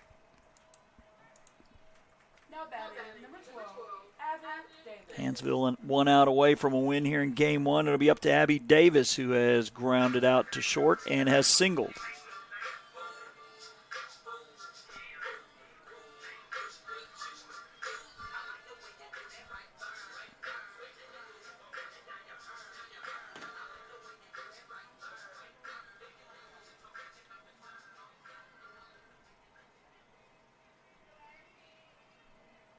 Game continues past this. Leah Hale will bat. The pitch. Popped up. Shortstop coming in, but the shortstop, about a step into the outfield grass, makes the catch for out number 3. And that'll do it for Game 1. As the division-leading Lady Lions will win this one 7-0. Again, we'll turn down the headset and be back with in about 25 minutes or so here on JockJive.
As we're getting ready for the start of game 2, we'll have to wing it, I guess, in terms of the lineups. See the coaches exchanging them there at home plate. Hanceville won the opener 7-0.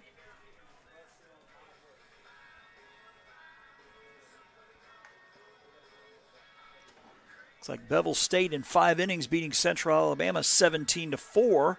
So Central Alabama is out at the state tournament.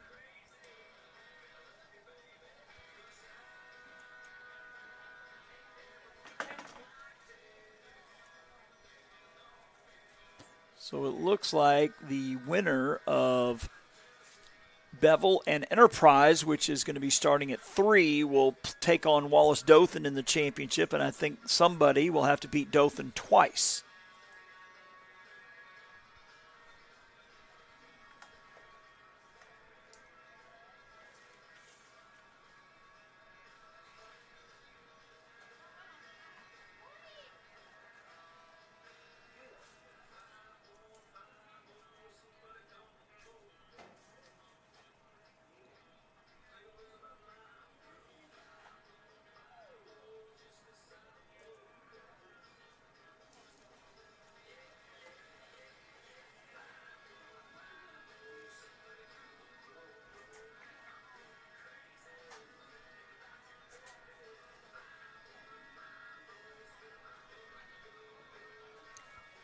You see the Lady Yotes about to take the field here for game 2. See Bree Ryan out there. Looks like Hunt going out as well. I believe she'll be at second. Looks like number 18 is going to be in the circle. Anna Griggs.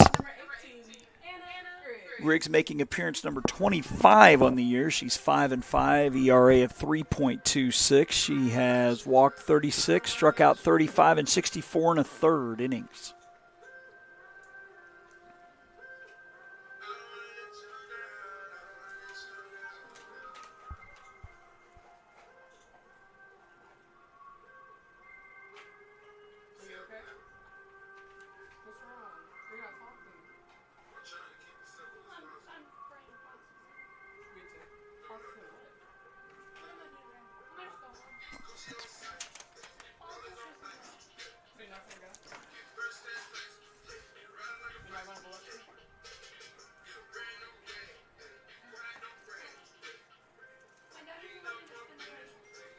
Looks like the first 7 for Hanceville is going to stay the same. Jones, Thomas, Phillips, Kaiser, Sertel, Austin, and Graves. Reese Decker will bat in the 8th spot, play second. Ashlyn Burns will still be in the 9th spot. So only the number 8 spot will change here for this release. We have not changed my scoreboard, folks. Should have done that right off. So stand by on that. As the first pitch is bunted foul at 217.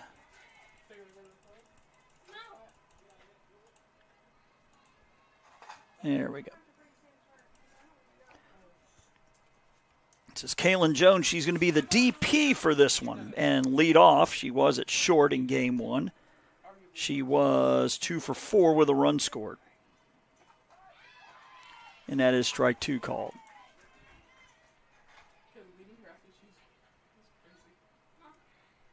Thomas on deck. Will be back in center field here for game 2. And then Brandy Phillips will be the shortstop. That one off the plate. Ball 1.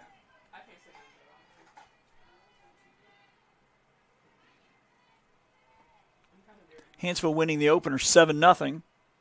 Securing or getting closer to clinching that number 1 seed if they haven't already. Strong throw over 5-3 for out number 1.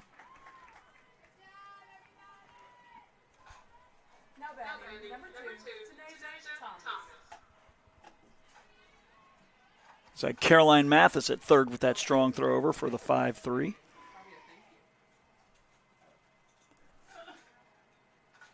They scan the infield real quick. Looks like Lottinger still at short, Hunt still at second for Thomas, who takes strike 1.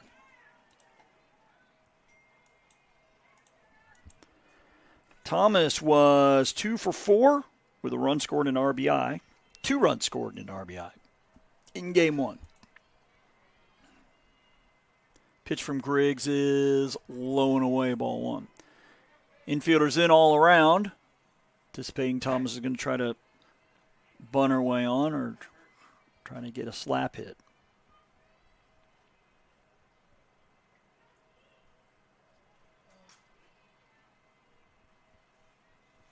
One is a strike 2 called. Almost called it outside, but our home plate umpire. Guess I can understand if they're a little slow making calls. It is 80-something degrees out there. I think that'd take a little out of me, too. I don't think those shirts are that dark a blue. That's a swing and a miss for strike 3. So Griggs with the strikeout. 2 down here in the first for Phillips, who was 0 for 4 with an RBI in game 1. Phillips was the DP and now will be the shortstop here in game 2. With Charlie Kaiser on deck. Pitch from Griggs is low and inside. I want to shout out to Robert. He texted me today saying the gear was already set up. Don't know the gentleman's name, but I believe he's the sports info director for Coastal Alabama. He's done some games for us. The pitch is swung on line shot into right field to hit, and the throw to first will not be in time. So it'll be a 2-out single for Phillips.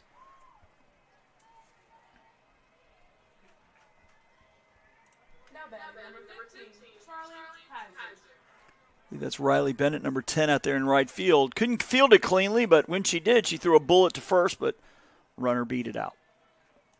So a 2-out single for Phillips. Brings up Charlie Kaiser, who hits a high chopper to Hunt, and they'll tag the runner at second for the out.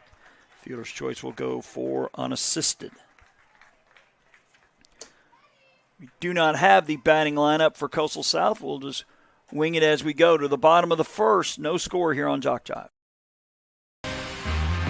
Think you need a 4-year degree to make good money? Think again. Get training in your own backyard. Master a skill to land a job fast. And start your path to a career that pays. Discover welding at Coastal Alabama Community College. So what are you waiting for?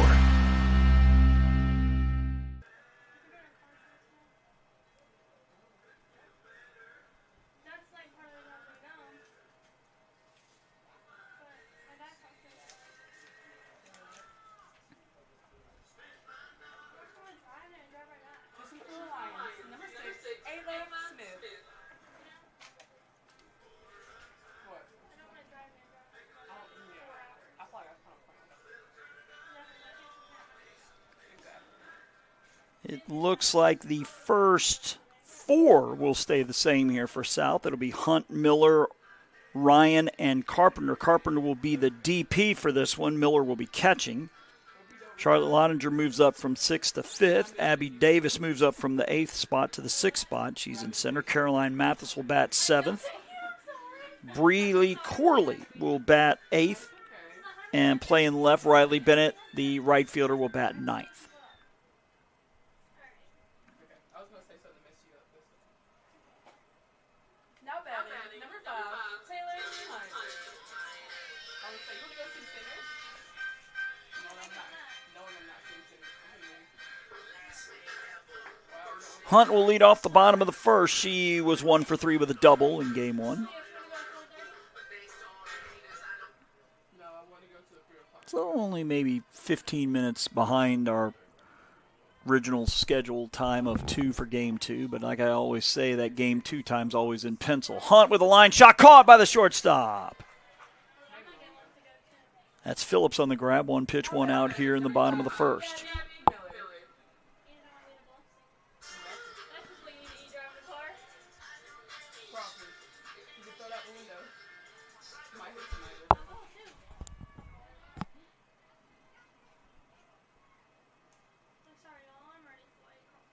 Pitch is a ball inside. Oh my gosh. Everything's stressing me out.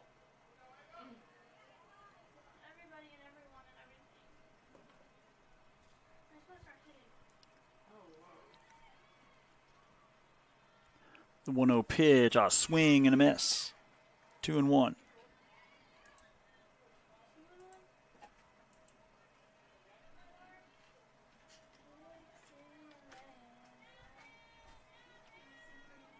No. Ground ball, one hopper to the second baseman. In time for the out. Not bad.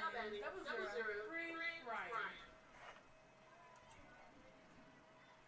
Bree Ryan will bat now. She was 1 for 3 in game 1. So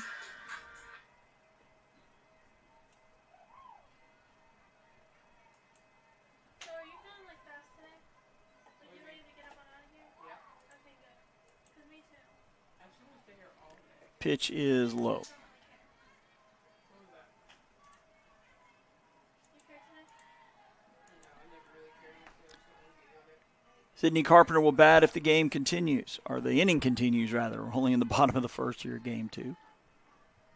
Hanceville looking for a 4-game sweep. The 1-0 pitch, a ground ball to the shortstop. Up, over, and out for the third out of the inning. So a 3 up, 3 down, bottom of the first. We'll go to the top of the second when we get back. No score, game 2 of our doubleheader here on JockJive. You see an empty field. We see a world-class tournament.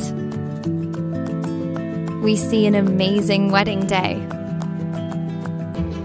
An empty stadium becomes a music festival.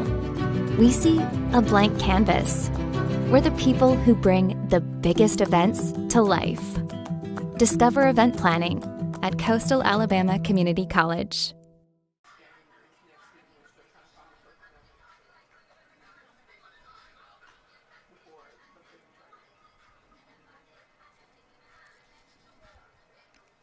Last year around this time it was set. Maybe like one person, maybe, or like different, like places. But we're pretty hosting. It was so fun. Oh, outfield's different right now. Literally.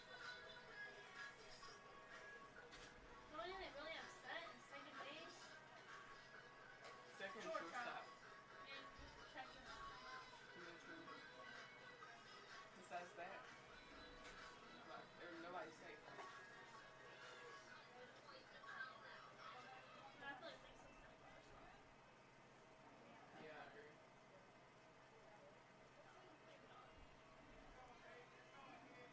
Ooh, what wrong with me? Who is this? Not bad. Number 23. Brooklyn Sertel.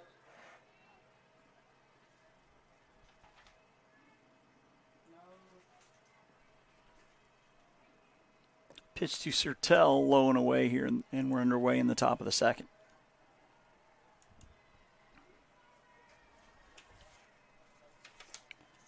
Sertel was 1 for 4 in game 1. What's your options? Low and away, ball 2. Well, my dad's thinking about letting me sit with him. So if he lets me sit the night, I'll go to the Wallace. But if not,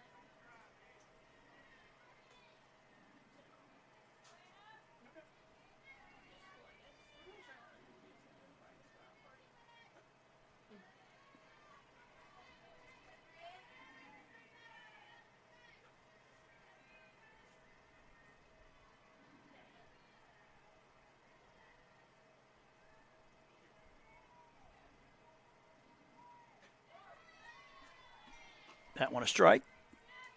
2 balls and a strike.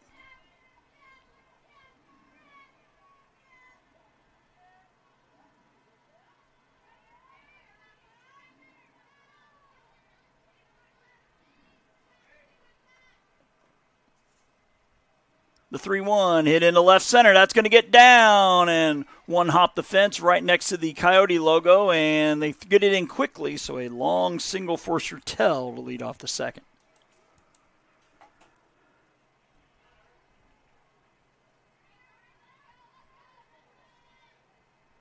Not bad. Number 22. Lakeland Austin. Blakeland Austin to the plate, number 22. Batting in the 6th spot was 3 for 4, reaching on an error, and had a single, a double, and a triple in game 1. And she takes ball 1 high. My phone says it's 87 right now.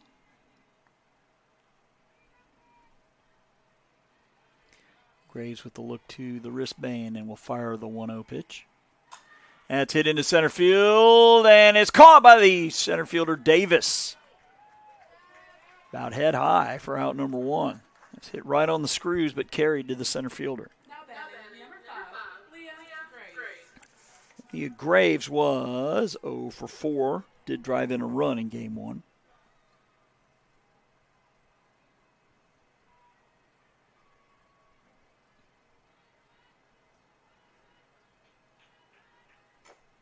That's chop foul.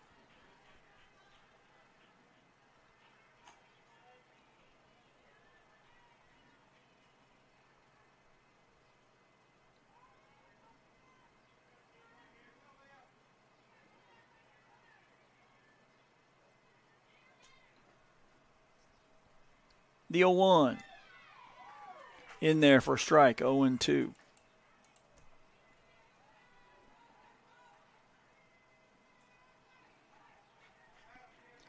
Graves had the elbow guard on and said, to heck with this, and throws it away. She takes one off that elbow, she's going to regret it. She shows bunt and pulls back, and it is swung on and fouled off. Reese Decker on deck. Did not play in the first game.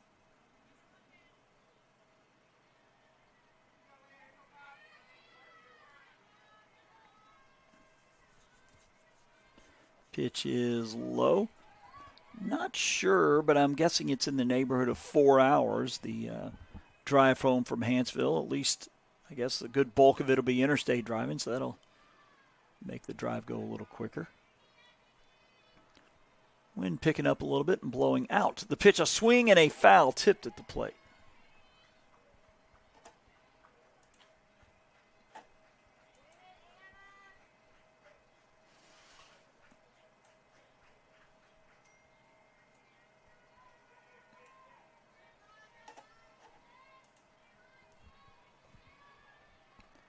Showing bunt on 1-2, assuming the bat's coming back. It is, and it's fouled off again.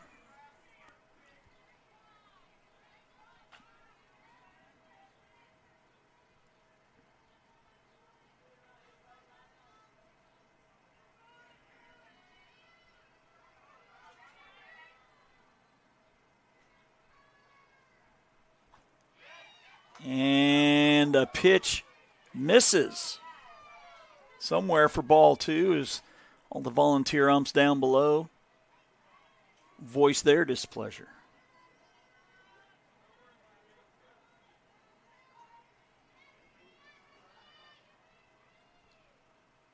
And one ripped, and a diving catch by the shortstop. No double play, though, but wow, Loninger laying out. Highlight reel play there for out number 2. As Reese Decker will bat for the first time. Decker coming in batting .230. She has driven in 10.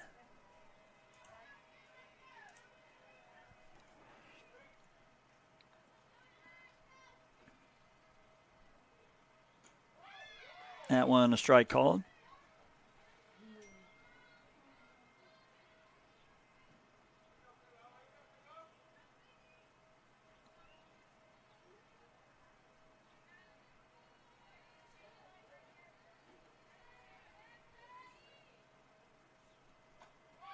That one, strike called.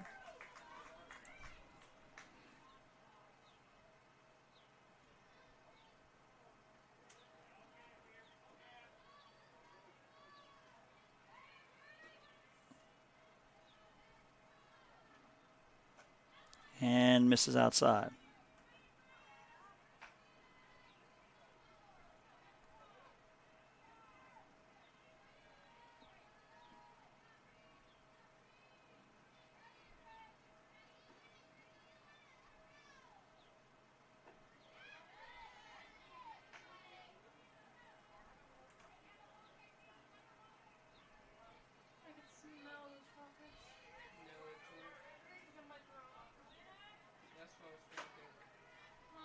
That's what I was trying to think.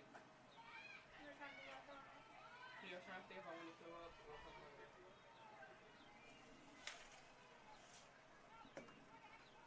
The sad news I'm seeing on my Facebook feed, Walt Jocketty has passed away. He's a former Cardinals general manager, and then I think went to the Reds after that. Payoff pitch, ground ball. Hunt has it. Over to first for the out. So Hanceville will leave a runner on after Decker grounds out. We go to the bottom half of the second, no score here on JockJive.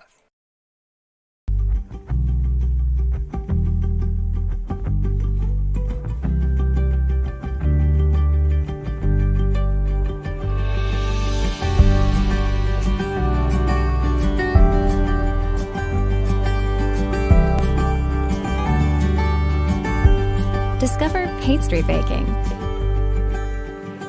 at Coastal Alabama Community College.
Yotes will send the middle third of their lineup here to the plate in the second inning.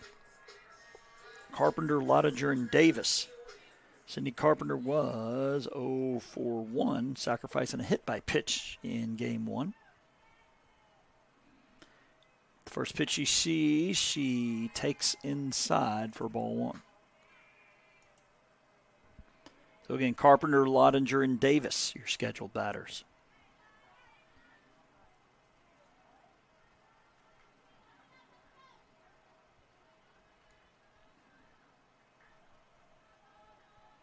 And the pitch, that's going to miss high as well. Correction, count now 2-0.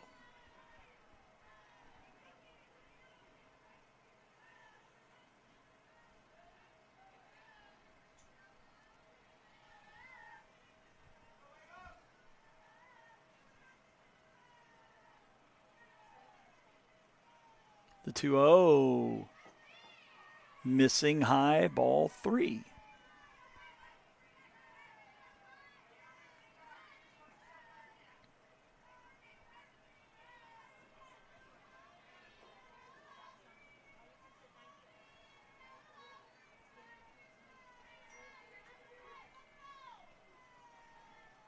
The 3-0 is a strike, as Carpenter thought she had drawn ball 4 and was a couple steps down the line.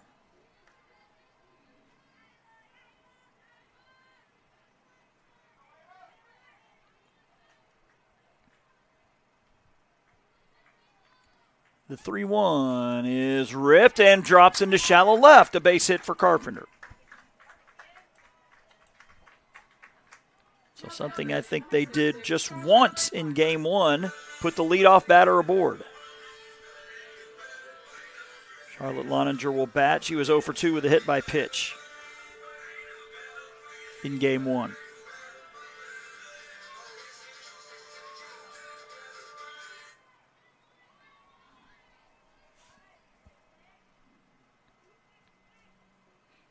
The pitch, the bunt is down. It is a foul ball as it rolls foul to the left. Lottinger hit by a pitch, struck out, and popped out to short in game one.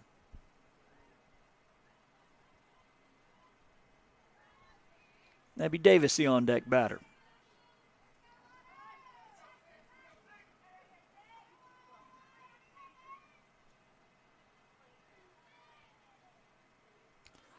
Bunt is pulled back. Couldn't tell what our home plate umpire signaled there. I don't know if she signaled she went around. It looks like it's going to be ball 1. The wild pitch moves the runner Carpenter to second.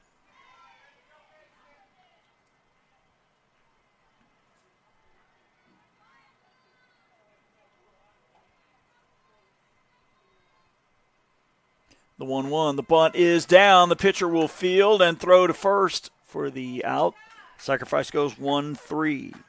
Carpenter to third, here with one out. Abby Davis to the plate now. Davis 1 for 3. She had a single in the 5th in game 1.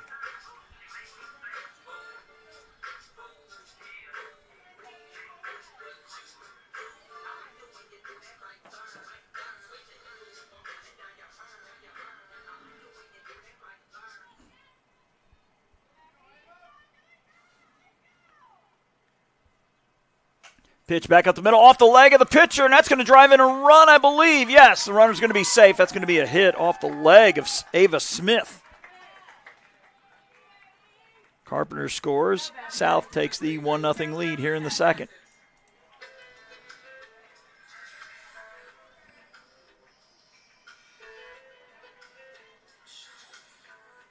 Smith is 15-4 on the year, ERA of 3.26, appearance number 25 for her, 27 walks, 53 strikeouts in 98 2/3 innings. And that one is a strike. To Caroline Mathis, number 23.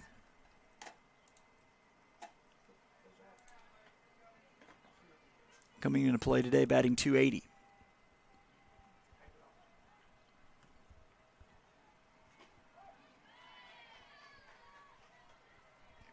That one a strike. Now it's 1-2.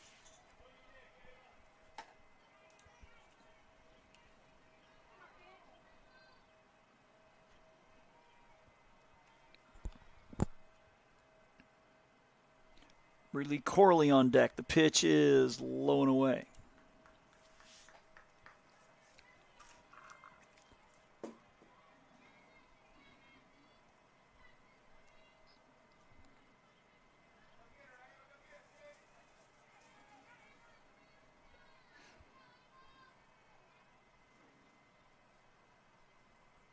The 1-2, low, gets away from the catcher, and the runner will take second.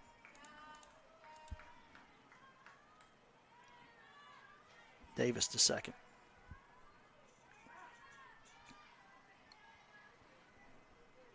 As the catcher will go out and have a talk.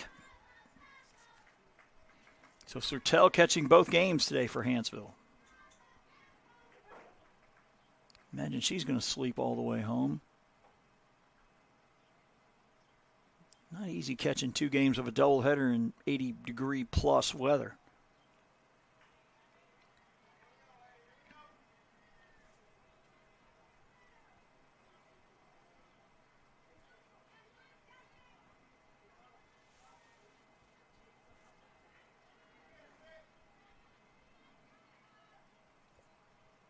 Two-two pitch. Round ball. It is a foul ball, our umpire says. Despite the good diving attempt there by Kaiser, but apparently the top half of her body in foul territory. No protest from the Hanceville dugout. No. Out for you. No, actually, I'm sure so. Have you said anything? Lena said he's almost had him talking to him. Like, I'm not going to go there if I can't send that. You know what I mean? Yeah, and just There's no point. The 2-2 pitch is going to drop into shallow right for a hit. They will hold the runner at third. Davis. So Mathis aboard with runners at the corners. Not bad.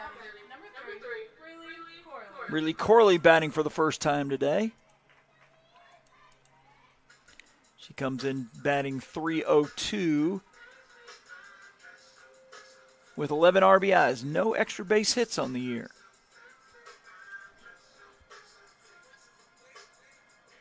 As we have conferences everywhere.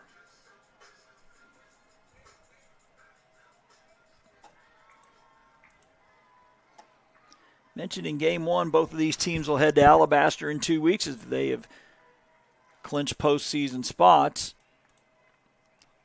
It's interesting. It looks like South, Shelton, Northwest Shoals, and Snead State are the 3 through 6 seeds, but they're separated by just one game. But Calhoun in 7th place is 9 and 15, so it means all 4 of those teams will make it. The question is who falls where seed-wise. That bunt is down. Pitcher will come home with it, and she is out of there at the plate, going 1-2.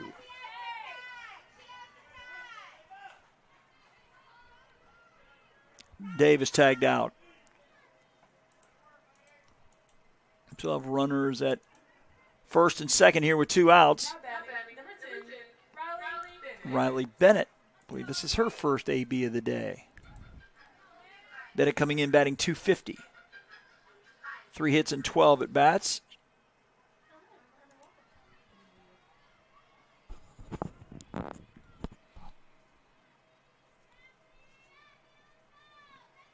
The pitch. Outside, ball 1.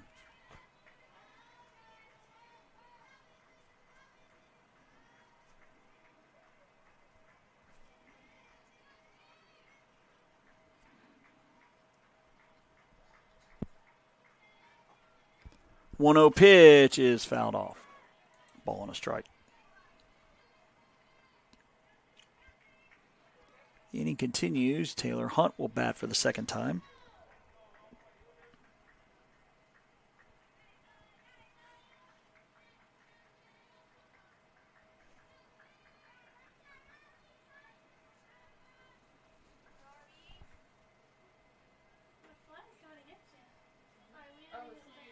The 1-1, that's going to miss high. Ball 2.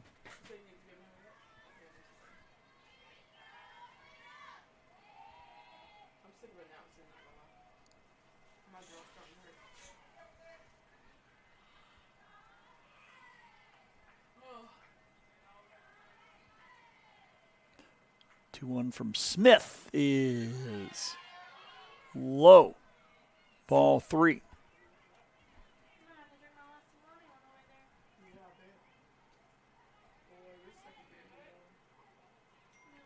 Weather app says in Mobile it's 83 right now.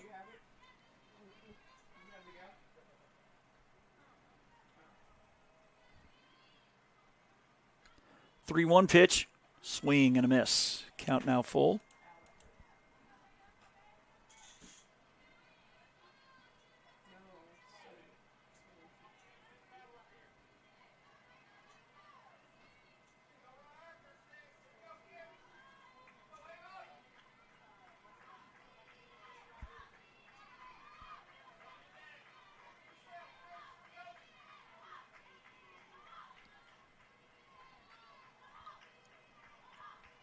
Three-two pitch, swung on, hit down the right field line. Right fielder on the run, lays out, but it's going to be foul.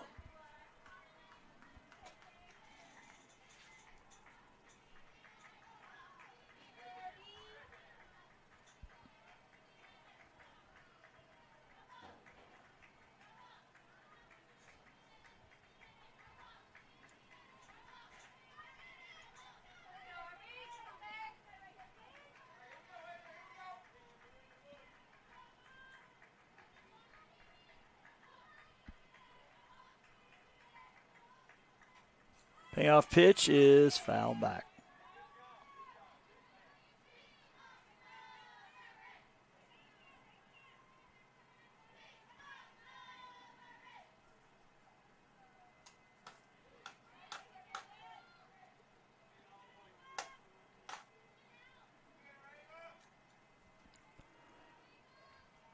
Davis Smith's 3-2 pitch, swung on, popped up. That's out of play to our right.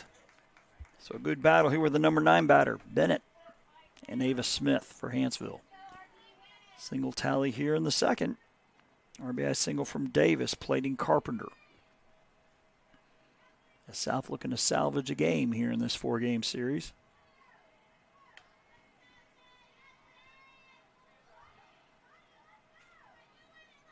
Payoff pitch, ground ball. Second baseman a few steps to her right, shuffles to short. For the out, it'll go 4-6. Corley forced out there, but they'll leave 2, but they plate 1 as we've played 2 innings. To the top of the third we go. When we get back, 1-0 South here on JockJive. You're organized, driven, focused, ready to create the life of luxury in the most beautiful and unique locations, locally and around the world. Discover hospitality management at Coastal Alabama Community College.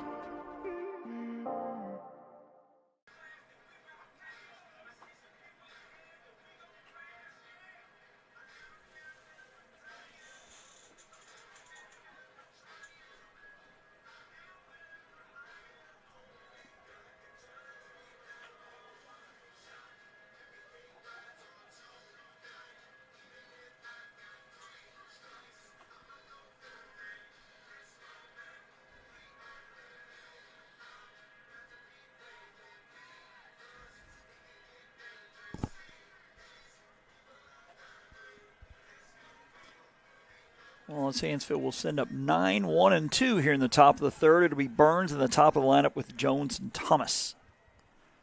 They trail 1-0 early here in game 2. They took the opener 7-0. Game was scoreless through 3, and they gradually pulled away as they scored 4 in the 6th.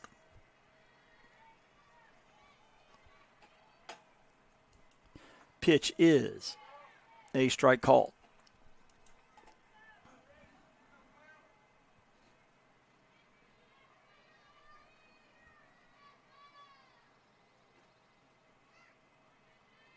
The 0-1. Missing outside, 1-1.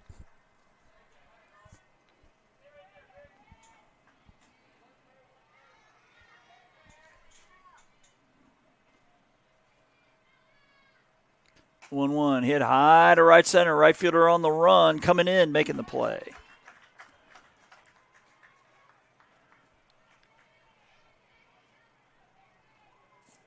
Now batting number 14, Kaylee Jones. Jones with a ground out to third her last time. As we're going to see a huge, look at this shift here in the outfield. Right fielder and right center. She hits one down the line. That could be at least 3. That one hit to the right side. Third baseman has it. Over to first for the 5-3. Out number 2. Good strong throw there from Mathis at third. Now batting number 2, Tanasia Thomas. Terasia Thomas with a strikeout her last time. She bats from the left side as we'll see the shift once more. Man, that is a massive shift. There's a right fielder in right center. Better hope she doesn't poke one through the right side of the infield. The pitch is a strike.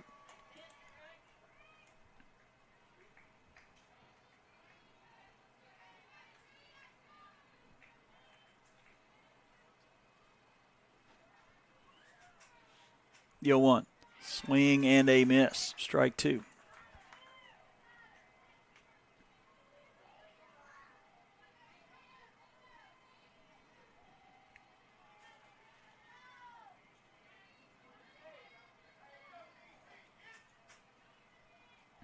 Oh, 2 is going to be up and away for ball 1.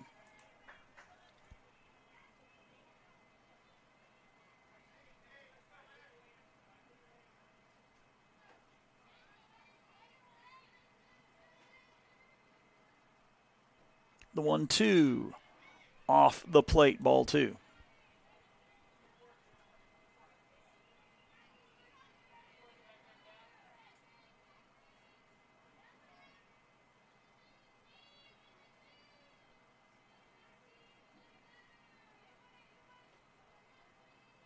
The 2-2.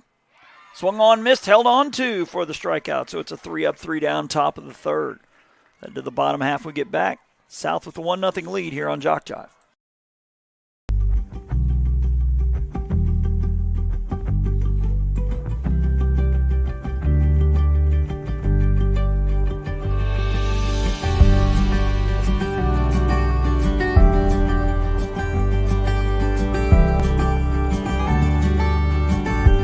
Discover pastry baking at Coastal Alabama Community College.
South sending the top of its lineup to the plate here in the third, and Hunt, Miller, and Ryan. Lady Oats with the 1-0 lead. The pitch is low for ball one. Hunt lined out to short in the first inning. So again, Lady Oats will close the season out in Gadsden. I believe they host the first two of that series on Thursday. Then make the long trip up to the northeast part of the state Saturday. Timeout called as the battery's getting together, and not sure if our home plate umpire is injured or not. I don't know if the trainer, just out of your shot there. I think the ball bounced up and clipped him in the forearm. Not sure if he's bleeding or not, but they'll have to take care of that. So we're going to have us a little delay here. We'll be back in a moment here on JockJive.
So I am noticing as we get back, our home plate umpire's got that just above the left wrist. I guess that foul ball must have tore some skin off that forearm, so they had to wrap it up, obviously, especially with it being as dry as it is. You don't want to get that thing dirty and infected.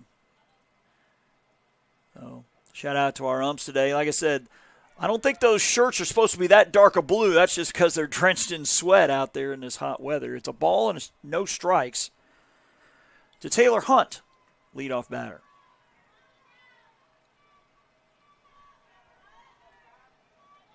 As it is 3 o'clock here in Bayman as we start hour 4 of coverage today. That one missing outside, ball 2. So, yes, Coastal South's final 2 games, home games of the year, will be here on Thursday. Then they go to Gadsden We used to do their basketball games at JockJive. That is a hike. That is a hike up there. 2-0 pitch. Would not surprise me if Coastal South leaves the night before and spends the night, because that's going to be about a 4.5 hour drive up that way. And if they didn't, they'd have to get up probably before the sun comes up to get on the road on Saturday. I have 3-0. It looks like the count is 2-1, and it, I believe, is now 2-2. Again, Taylor Hunt lining out to the shortstop to lead off the bottom of the first.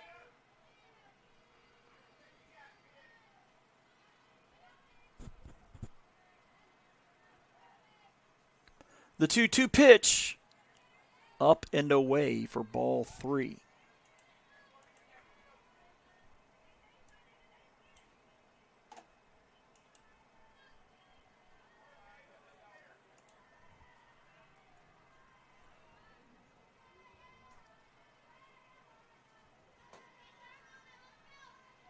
The payoff pitch popped up right side. Right fielder drifting over a few steps and will make the catch for out number 1. Now batting number 25, Gabby Miller.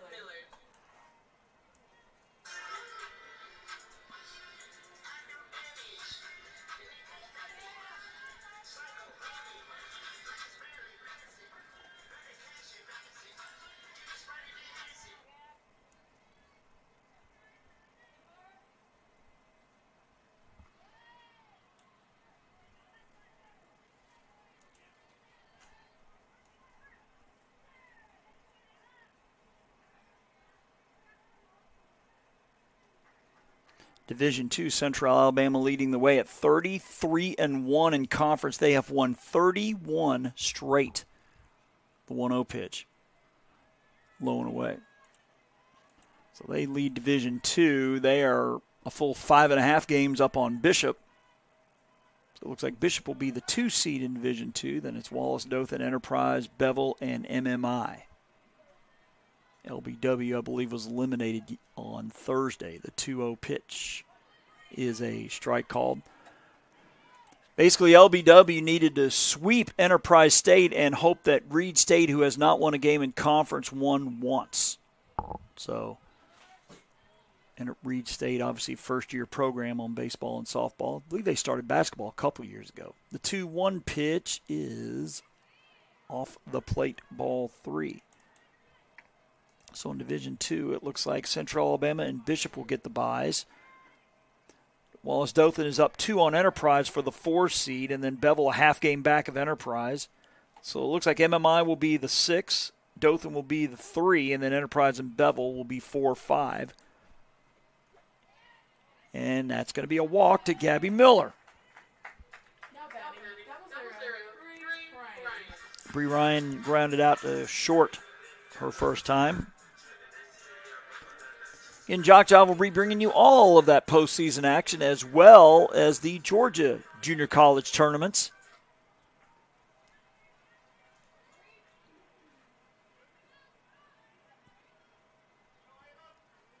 JockJive apparently will also be bringing you the district action. That is a strike called.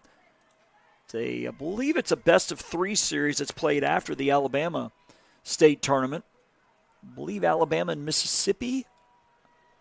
I'm not 100% sure. But another state champion will come to the Alabama state champion, play a best-of-3. Winner goes to nationals. Popped up, right side. Second baseman just on the lip of the outfield grass. And it's going to be a double play. The runner left first. Miller lost track of the outs. Thought it was 2 outs, and she's going to be doubled off easy. So that'll go 4-3 to end the third. Led to the top of the fourth, 1-0 here on JockJive.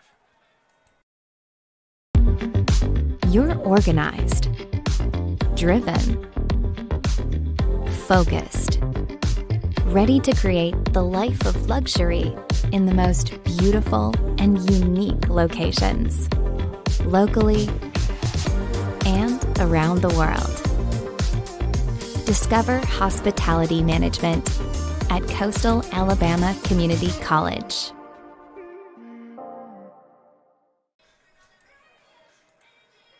Mentioned, I think, an inning or two back, I saw on Facebook that Walt Jocketty had passed away. It reminded me of a story because I've been a Cardinal fan pretty much my entire adult life. Walt Jocketty was the GM for the Cardinals when they won the series in 06. I think he had some sort of medical procedure the following season, so I wrote him to wish him well and to thank him for putting together that 2006 team, and he wrote me back. I thought that was kind of cool. Wish I knew where that letter was right now, but he passed away. He left the Cardinals, become the GM of the Reds for several years.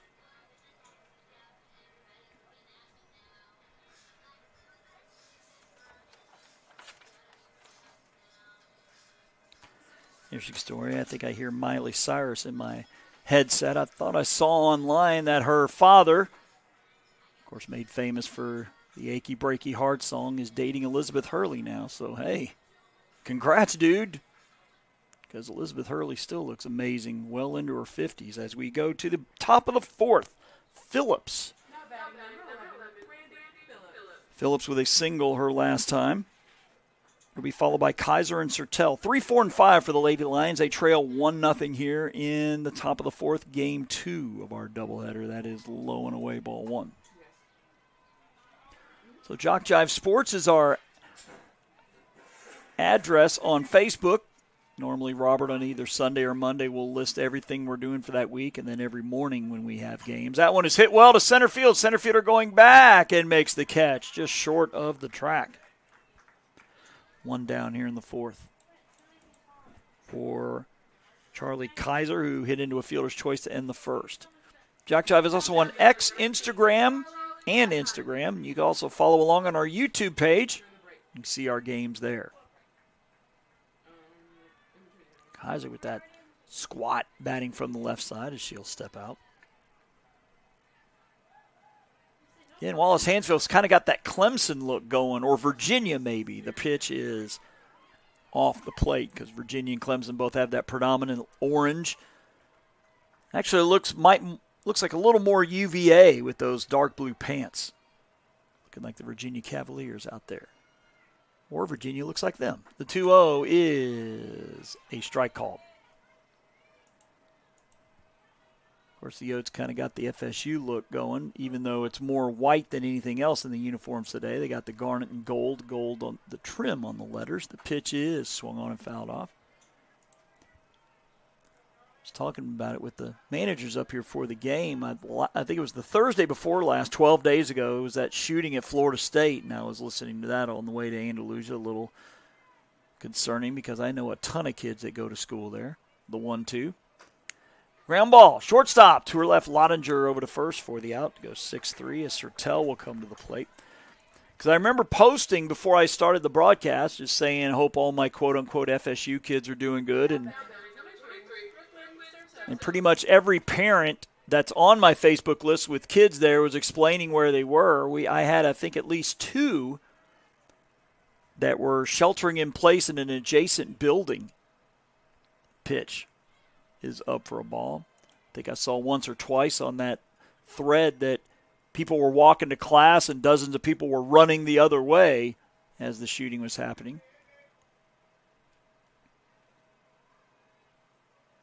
Kind of glad I haven't seen it, but apparently there is a video. I don't know if Gulf Breeze Kid took it or it was shared that somebody was filming as you could hear shots in the background. I don't know if I'd be filming if I'm hearing shots in the background. I think I'm running. And the 1-1 is low and away. Ball 2. I misunderstood. They were saying it was near the student center there in Tallahassee. I thought he opened fire in the building. Apparently, he was obscured, I guess similar to the tree line you see out there. And for whatever reason was trying to pick kids off. Ball 3. And this is Sertel, who has caught both games today. I imagine this young lady's going to sleep the entire way home. That'll take a lot out of you. Could be worse. Could be in the middle of June or July. The 3-1. That one hit into left center. That's going to get down. And one hop the fence right to the left of the Coyote logo. She's trying to make it to second, and she's safe. Close play as Hunt put the tag on, but Sertel beats it by a hair. So Sertel continues to have a monster day. She had a hit in game 1, now 2 in this one. Blakeland Austin had the 3 hits, so this is the young lady that really saw the ball well in game 1. She lined out to center her last time. So, yeah, like I said, I believe our home plate umpire, you might be able to see, well, I don't know if you can see from there. He's got some wrap on that just above the wrist. I believe foul ball must have ripped off some skin. Obviously, had to cover up the blood there. Like I said, blood and dirt do not go well together, so good to see he's fine.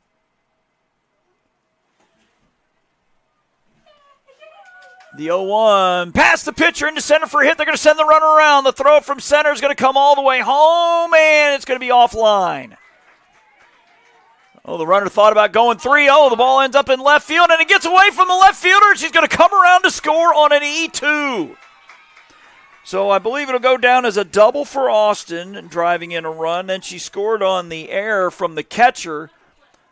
Squirted off of the glove of the third baseman away from the left fielder. So they get 2, and Hanceville takes the 2-1 lead here in the 4th.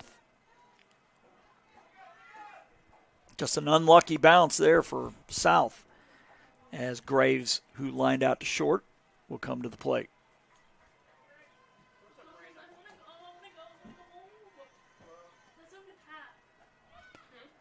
That's a strike call.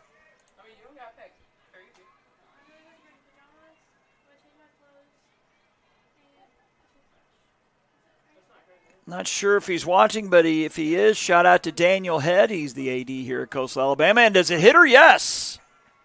Graves grazed by that pitch up and in for his support of JockJive. He told me, I guess when we met a couple weeks ago, that he was on that 1998 national championship team that the recently retired Keith Griffin was the head coach for. So shout out to Coach Griffin, as Coach Radwich will make the walk out. I do not see another player coming out, so I believe they're staying with Griggs as Coach Radwich holds court in that circle. But that a teammate of his on that 98 team was a guy named Scott Boyd. Scott is a assistant coach for the Gulf Breeze Dolphins. His got 3 kids. Parker, his middle child, was on that Gulf Breeze team that about less than 30 minutes ago lost in Tallahassee. It was a best-of-3 series. Alabama high schools, from what I understand, do best-of-3 for every round. Florida is doing it this year just for the regional rounds. As Reese Decker batting from the left side, and she takes ball 1 outside.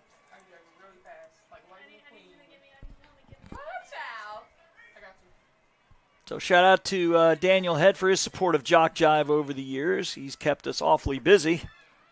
That one missing outside, as we have done all home games for both, or I guess technically all 3 of the Coastal Alabama campuses. The 1-1 is missing for ball 2. So softball and basketball are in Monroeville, volleyball and baseball in Bruton for Coastal North this season. The 2-1 is up and away, ball 3. And also shout out to the powers that be at LBW for bringing us back this season.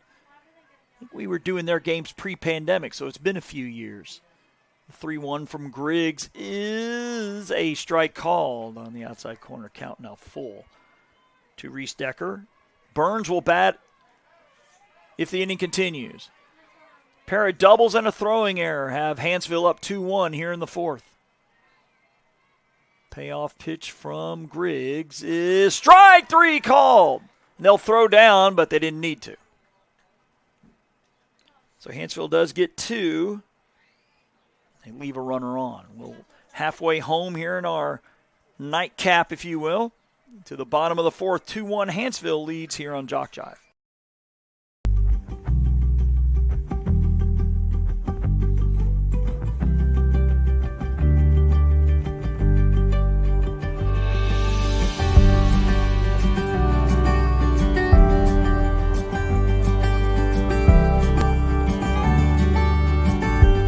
Discover pastry baking at Coastal Alabama Community College.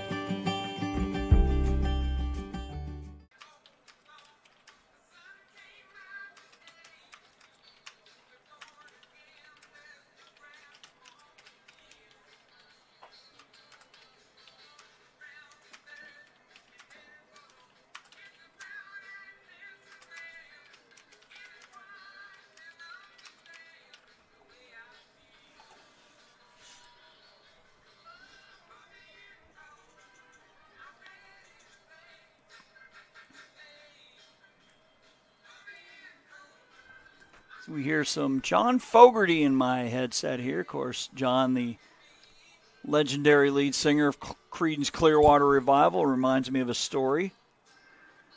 From 2000 to 2002, I worked at the paper in Pascagoula, which no longer exists.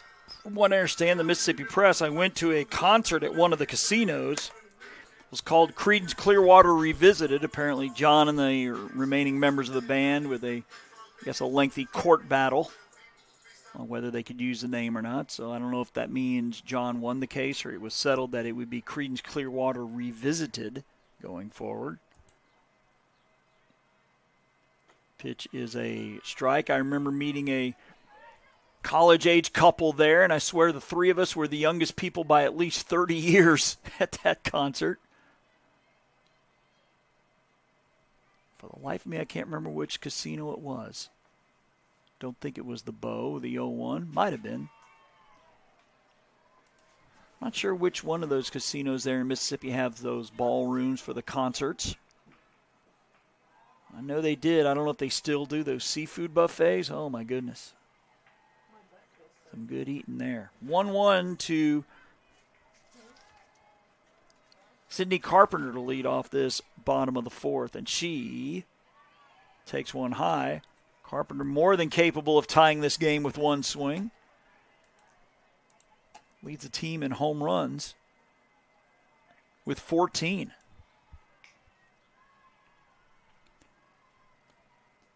Some ominous gray clouds over the top of us, but I think we're going to be fine. The 2-1 rip down the line, foul. Looking at the stats here for Coastal South, Sydney Carpenter, we mentioned 14 home runs, 44 RBIs. The next closest are Taylor Hunt and Kalen Parker with just 5.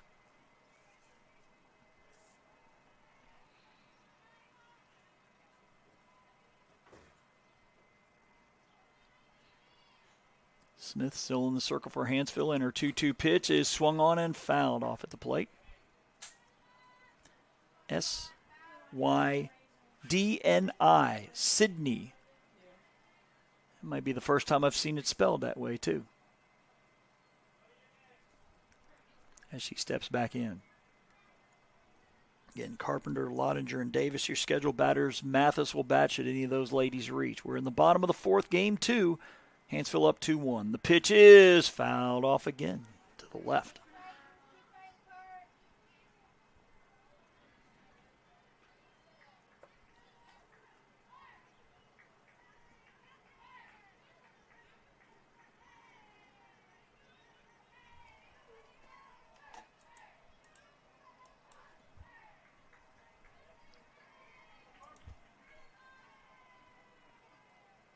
Two-two pitch.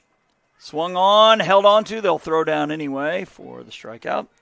Strikeout goes 2-3, one down here in the fourth. Now batting, number 6, Charlotte Lottinger. Charlotte Lottinger with a 1-3 sacrifice her last time.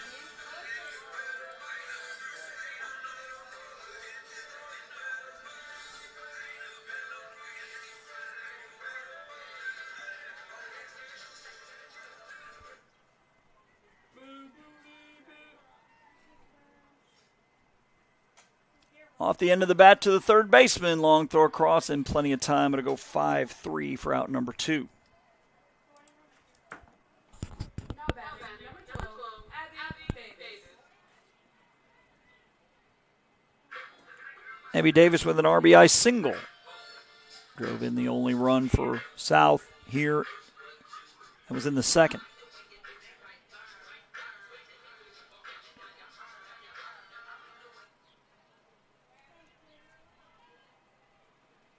That one hit high to the left side. Third baseman going out. Shortstop into foul ground will make the catch.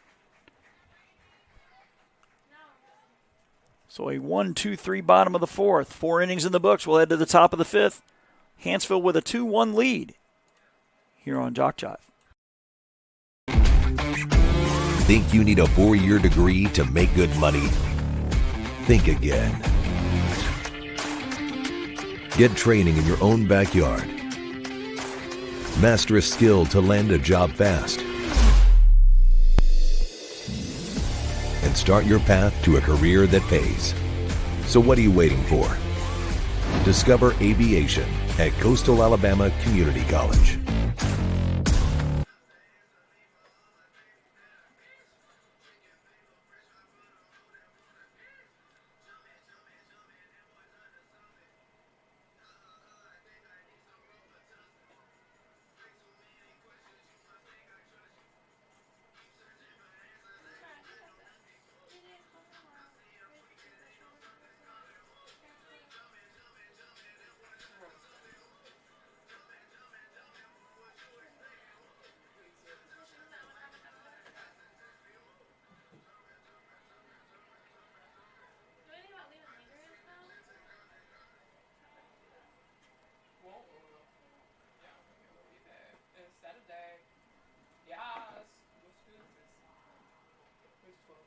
Now that number 12, Ashlyn Burns.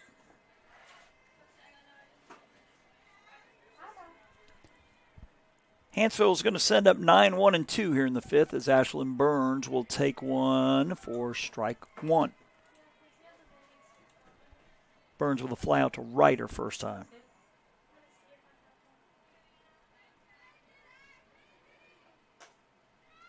Ground ball, third baseman has it over to first. Mathis with the bullet over there for the out.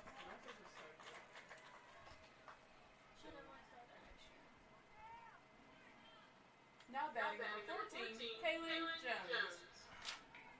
Kaylin Jones will bat for the third time in this one. She has grounded out to third in each of her previous 2 ABs here in game 2.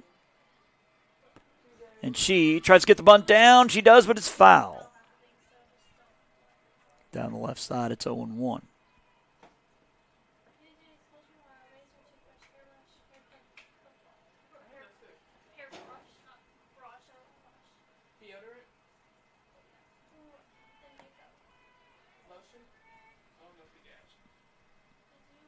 The 0-1, a chopper, going to be a tough play. Third baseman has it over to first, beats it out. An infield hit for Jones. Despite the bullet thrown over there by Mathis. As Thomas coming to the plate, she struck out twice here in game 2.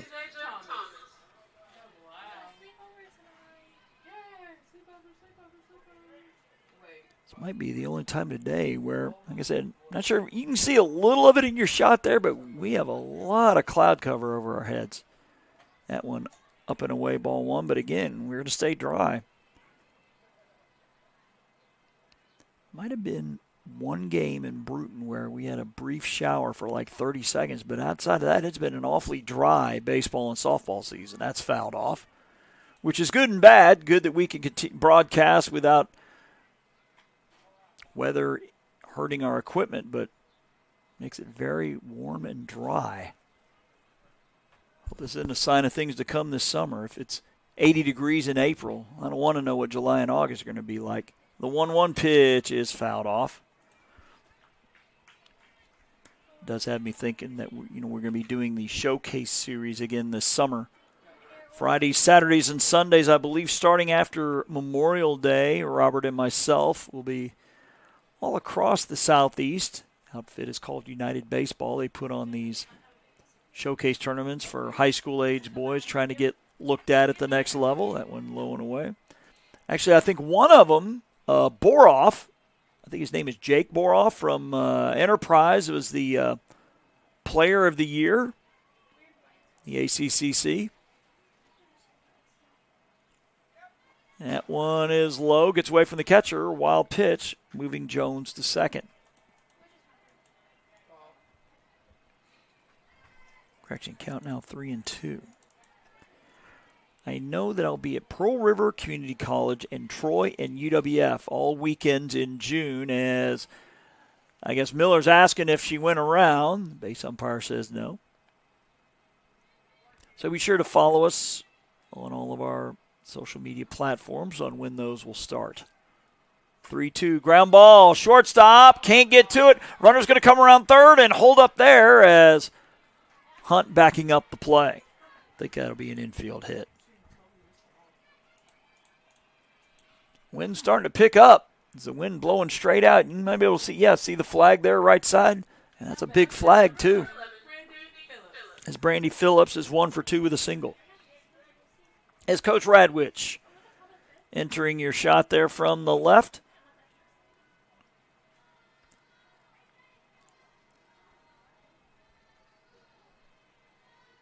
And we're going to have meetings all over the place. It looks like we're going to have us a new pitcher for Griggs. Is number 2, Lauren Mounts. So I believe all 5 pitchers on Coastal South's roster have now gotten some, I almost said mound time. It's not a mound. Circle time, if there is such a thing. Well, she'll warm up. We'll take a break here on JockJive.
This is Lauren Mounts, number 2 in the circle.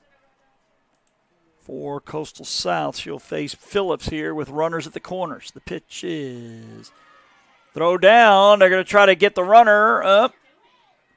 They're going to try to tag her out. Now they're coming home, and it's going to be offline.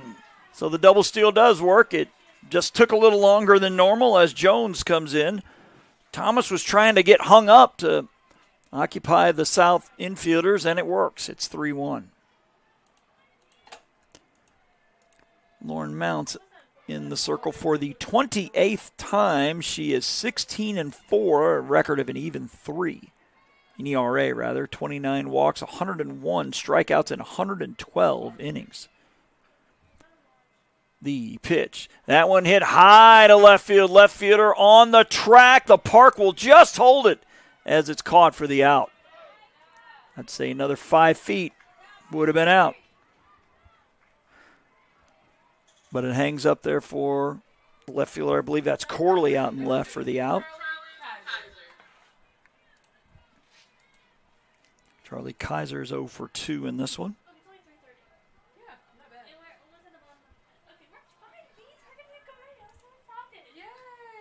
Pitch is a strike called.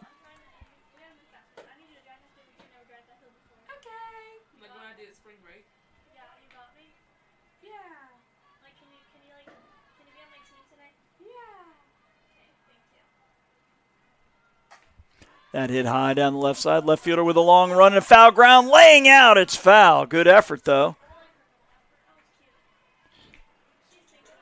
Again, I believe that's Corley in left trying to make that catch. Good effort out there.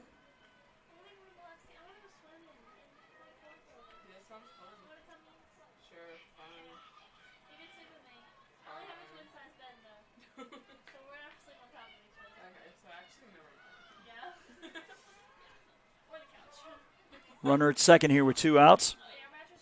And the 0-2 pitch just off the plate. I would imagine Mounts will be the starter for the first game in the state tournament for South.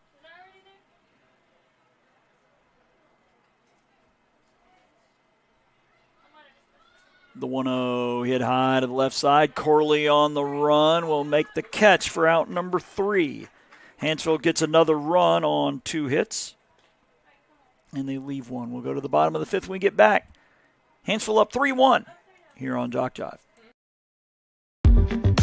You're organized, driven, focused, ready to create the life of luxury in the most beautiful and unique locations, locally and around the world.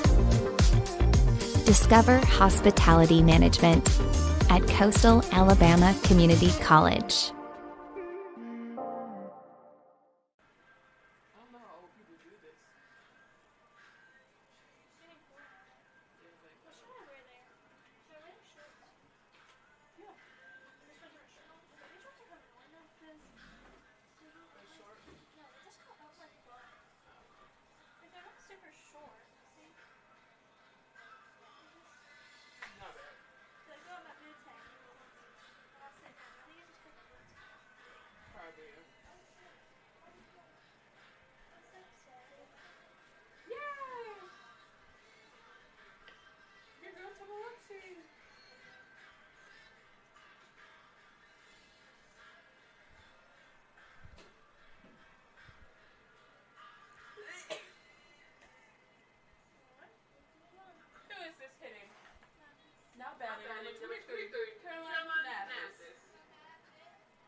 Coastal South sending the bottom third of its lineup to the plate here in the 5th. And Mathis, Corley, and Bennett 7, 8, and 9 as they look to rally from 3-1 down and to avoid the 4-game sweep. Pitch to Mathis is a ball. Mathis singled her last time. That was in the 2nd inning.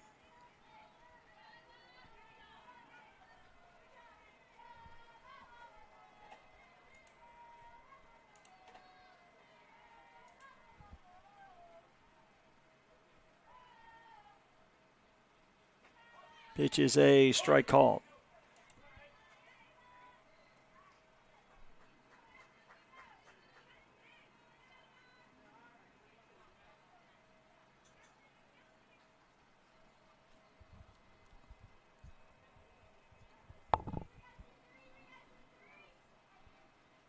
The 1-1, a swing and a miss, strike 2.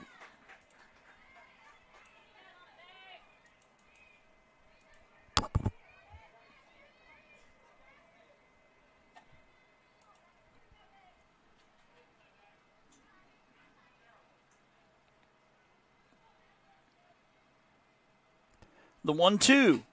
Chopper, play made by the third baseman. Long throw in, plenty of time. The 5-3 put out. 1 down here in the 5th. Not bad. Number 3. Corley. Really Corley hit into a fielder's choice her last time.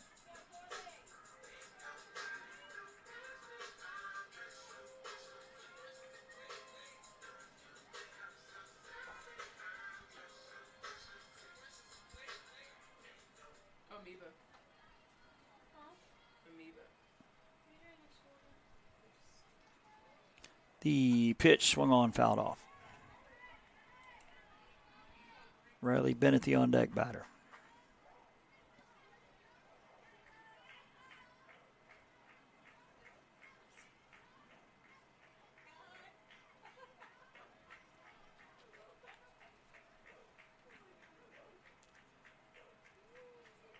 The 0-1, fouled back.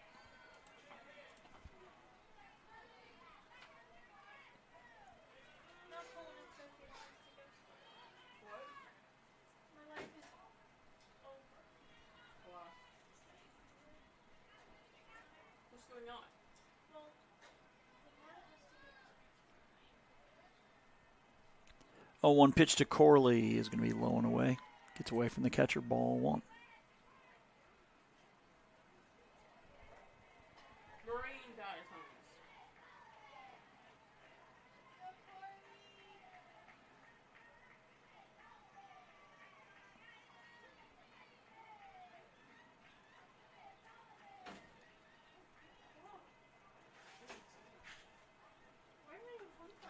The 0-1. Off the plate for ball 2.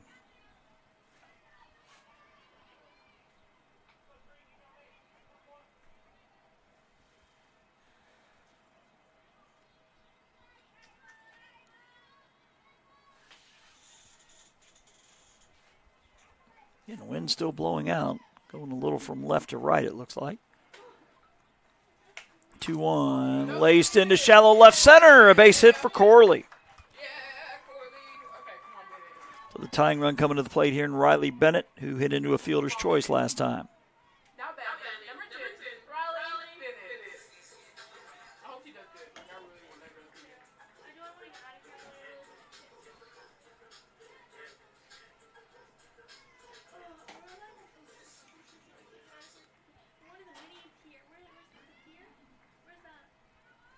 I didn't even know that was a period. It's like a fair. It's not fun. It's like a mini. Ground ball, second base, could be 2. Over to short for 1, over to first. A double play, goes 4-6-3. And that'll do it for the 5th. We'll head to the top of the 6th, 3-1 Hanceville here on JockJive.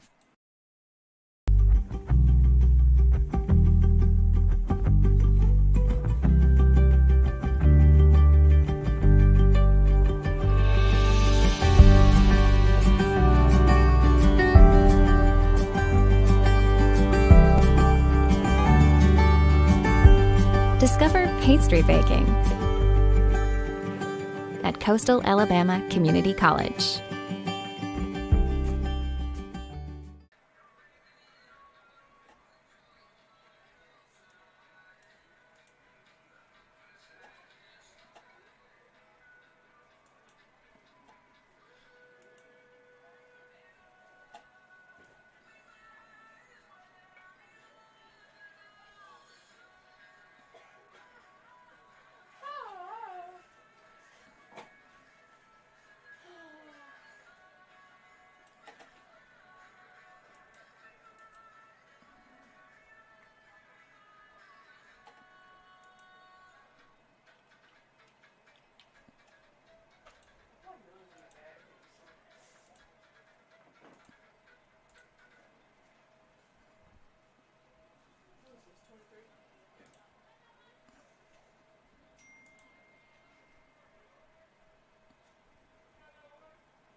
Hanceville here in the top of the 6th is going to send up 5, 6, and 7 in Sertel, Austin, and Graves, looking to add to a 3-1 lead.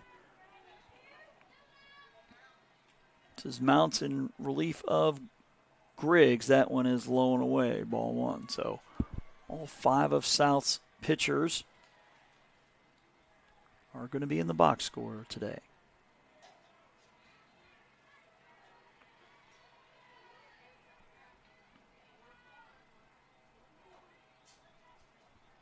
One 0 pitch. In there for strike 1.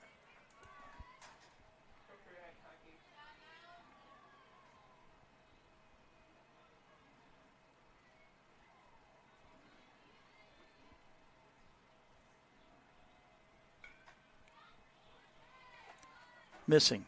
Ball 2.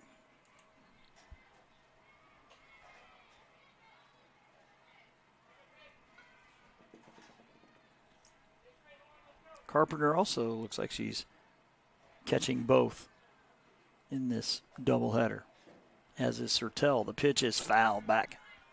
2-2.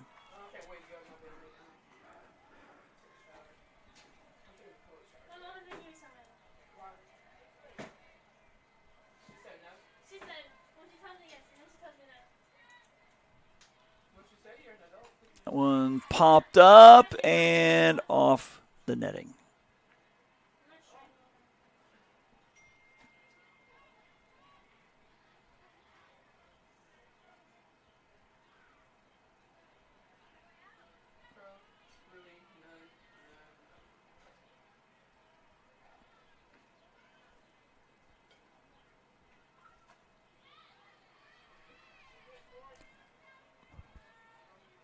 Count now 2-2. Again, Sertel, Austin, and Graves. Reese Decker will batch at any of them reach. Hanceville with 2 in the 4th, 1 in the 5th. That one hit well to left center. That's going to be trouble. That's going to hit off the wall. Missed a home run by maybe 3 feet. A double for Sertel.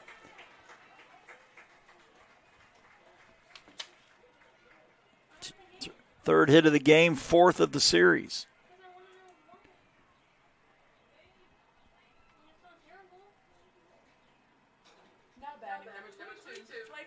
Lakeland Austin with an RBI double. She's also lined out to center.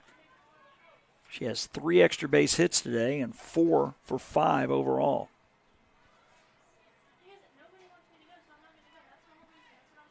Pitch is a strike call.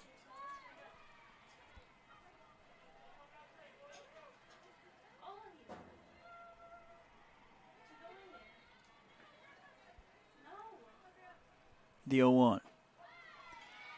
In there for strike 2.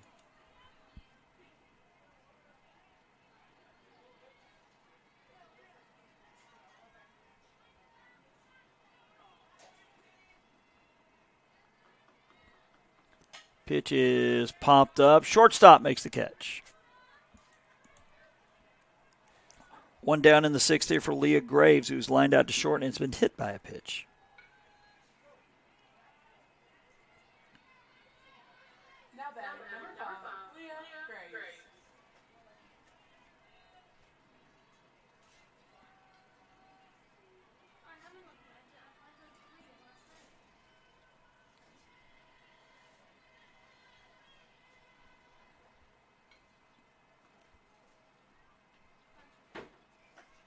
Pitch in there for a strike.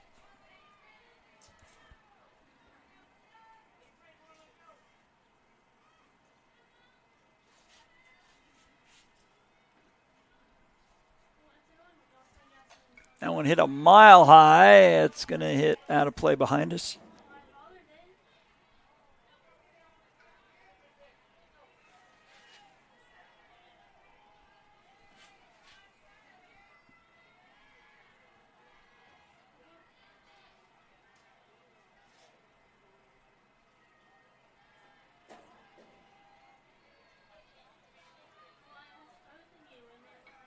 Pitch is popped up, and looks like that's going to get out of play to our right.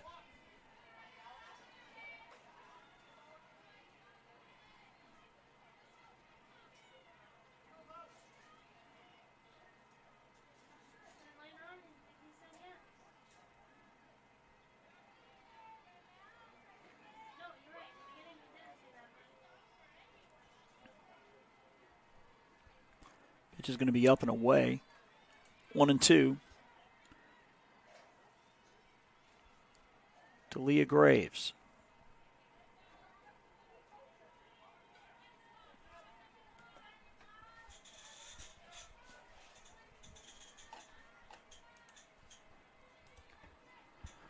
The 1-2 from Mounts is hit into center field.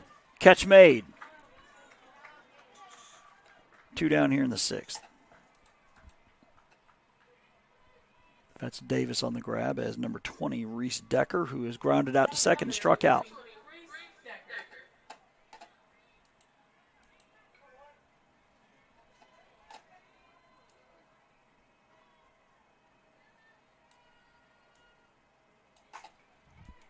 That one hit into left center, and Corley cannot make the diving catch. Run's going to score. That's going to be a double for Decker. And that'll make it a 4-1 game. Decker and Sertel switching spots as Ashlyn Burns, 0 for 2, comes to the plate.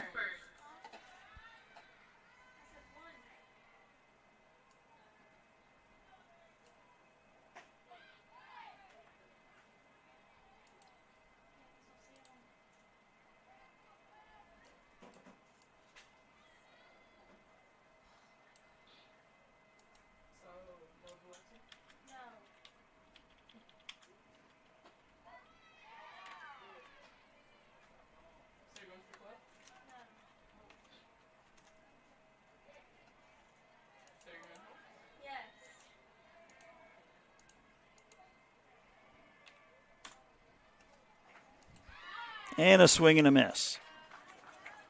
So Hanceville will leave a runner on, but they played another. I believe it's the second game in a row. They've been scoreless in the first three and then score runs in the fourth, fifth, and sixth. We'll go to the bottom of the sixth, 4-1 here on JockJive. You're organized, driven, focused, ready to create the life of luxury in the most beautiful and unique locations, locally and around the world. Discover hospitality management at Coastal Alabama Community College.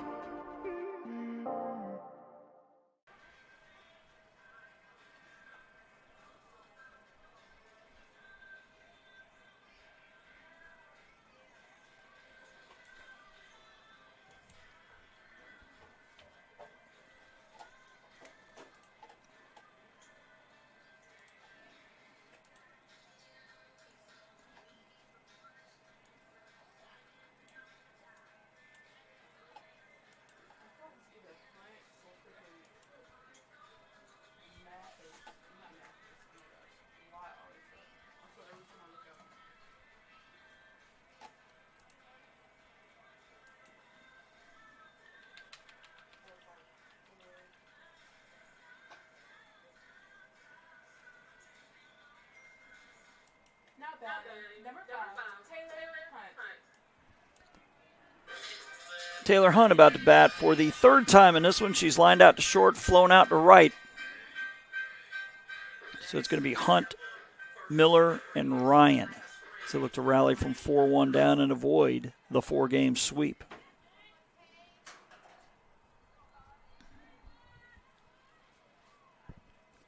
The pitch is going to miss high, ball 1.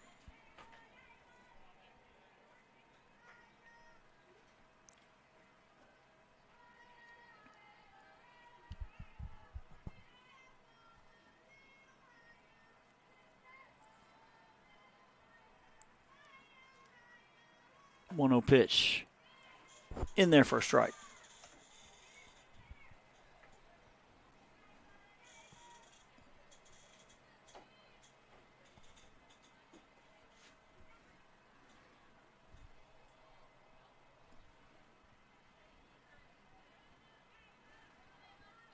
The 1-1 pitch hit down the right field line. Right fielder drifting over will make the catch for out number 1.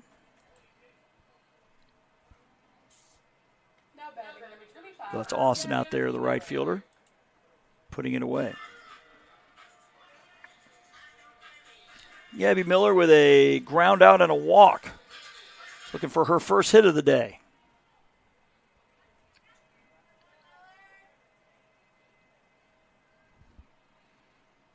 And she hits a chopper. Shortstop can't get to it, and there's your first hit for Gabby Miller today. Bree Ryan with a ground out to short, pop out to second in the first and third innings. She'll come to the plate now.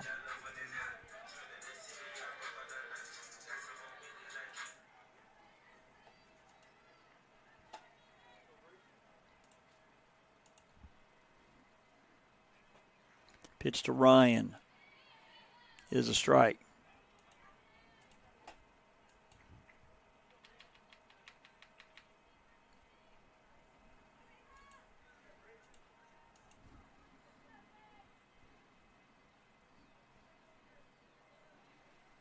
The 0-1 misses high.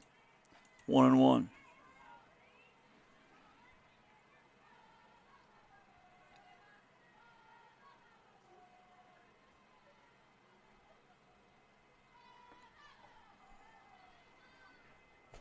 Smith still in the circle here for Hanceville in game 2.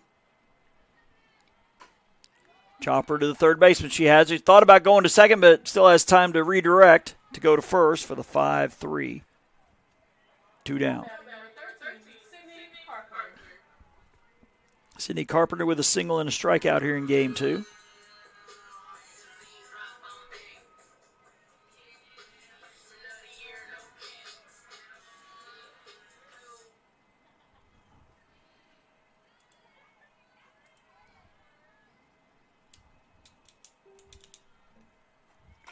Pitch ripped down the left side, foul.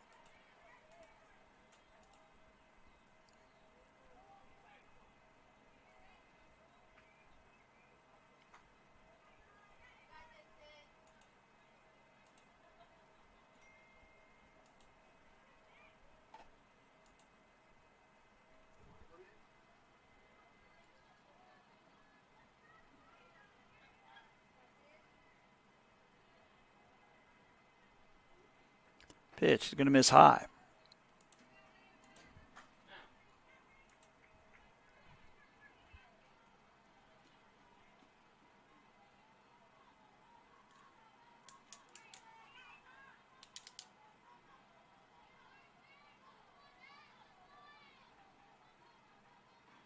The 1-1, a swing and a miss through the wickets of the catcher. So goes a pass ball, Miller down to third.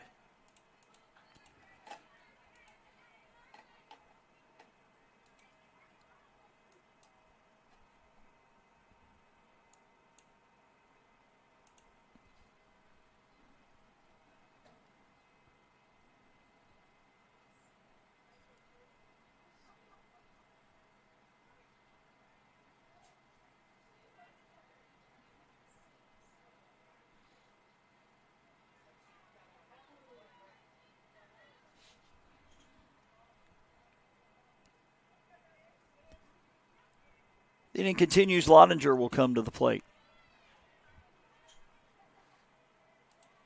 Correction, it's a 1-2 count.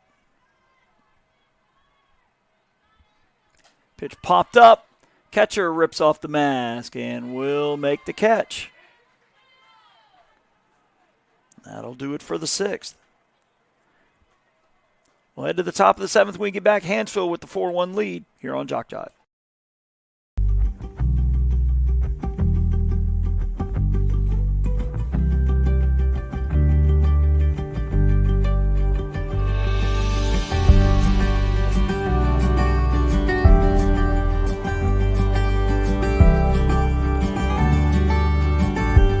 Discover pastry baking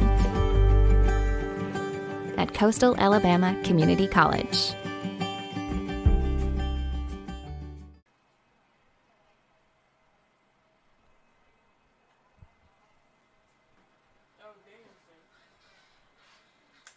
Looks like a couple changes here for South. Number 21, Sam Daniels. It's Grace Langston, number 27, is now in center. Before Gracie Toledano over at first. And Sam Daniels back in the circle for the second time.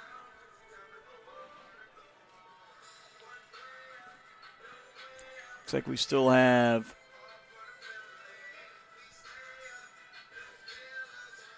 Mathis, Lottinger, and Hunt still at third, short, and second, respectively.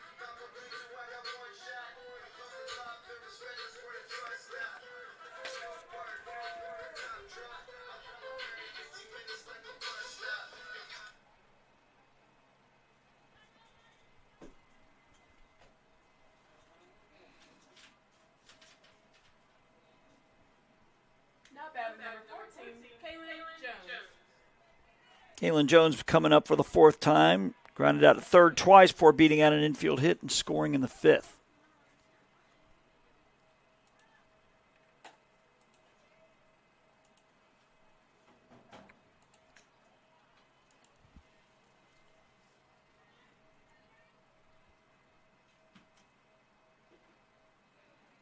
The pitch showing bunt, does not go after it, but it hits the outside corner, strike one.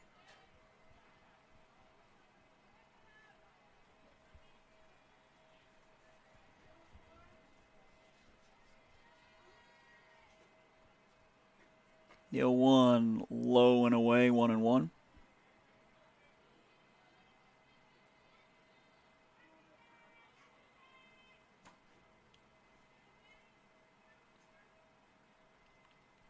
The 1-1 pitch. Low and away, ball two.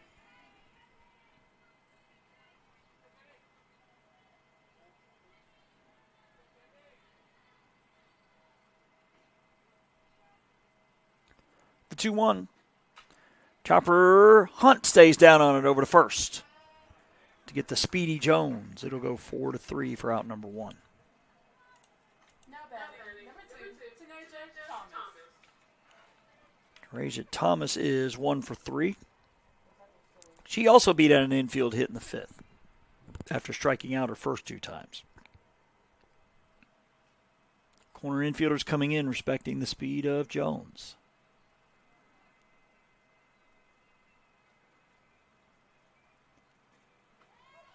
And it's a strike.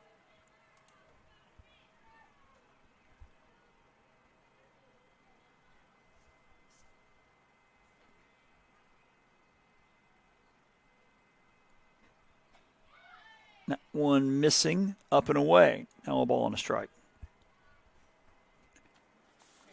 South will send up 5, 6, and 7 in the bottom of the 7th, starting with Charlotte Lottinger, the shortstop. The 1-1 is a line drive off the pitcher to second base, over to first, and the stretch got her. Nice stretch by Toledano. Looking like a gymnast with that stretch for out number 2. So I guess technically it goes 1 to 4-3 since the pitcher got a piece. Now batting, number 11, Brandy Phillips 1 for 3. She singled in the first. One missing for ball 1.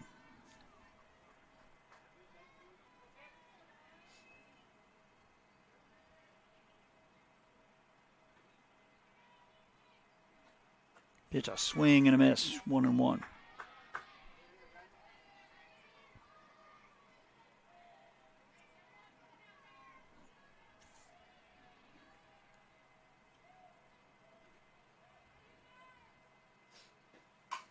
And a line drive caught by the pitcher. This time she gets it.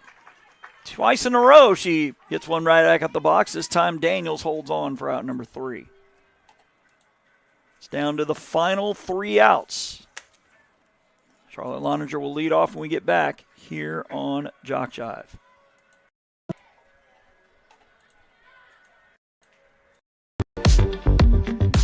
You're organized, driven, focused, ready to create the life of luxury in the most beautiful and unique locations, locally and around the world. Discover hospitality management at Coastal Alabama Community College.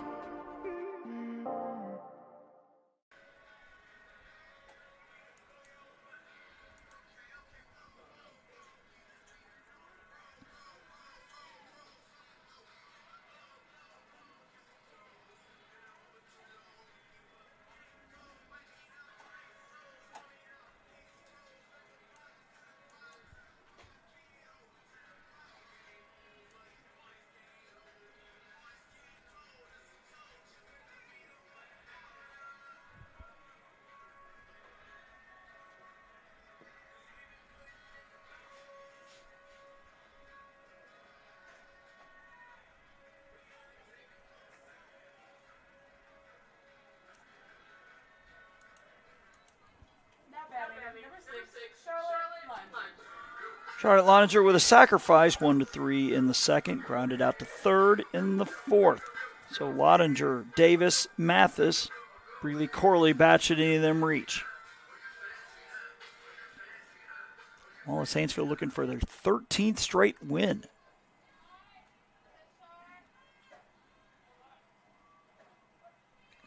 And that one in there for a strike.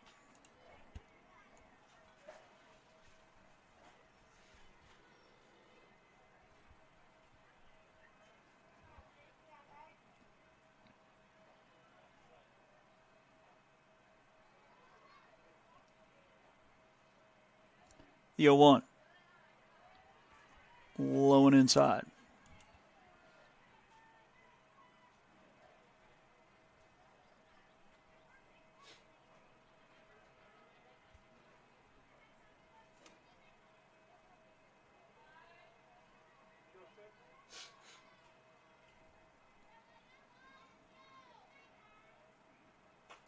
That one missing high, ball 2.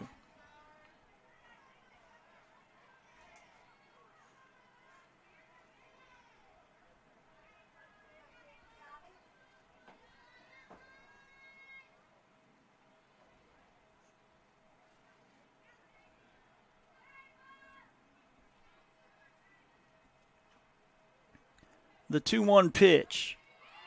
In there for strike two. As Lottinger with a quick look back to the home plate ump.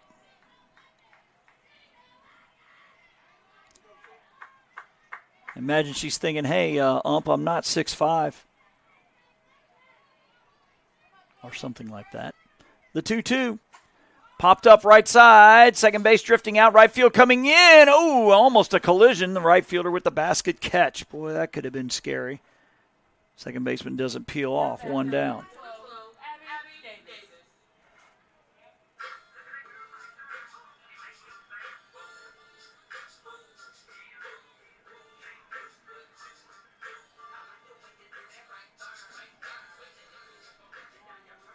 I think the rapper's name is Chingy that did that song.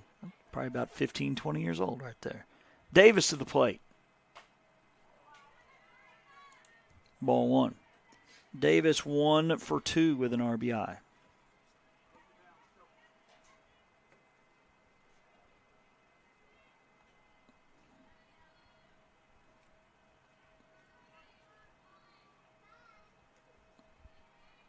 One 0.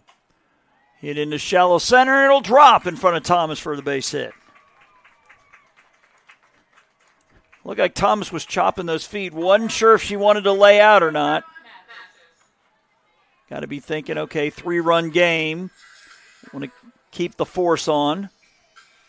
Don't want to lay out, let it get past you, and give him extra bases.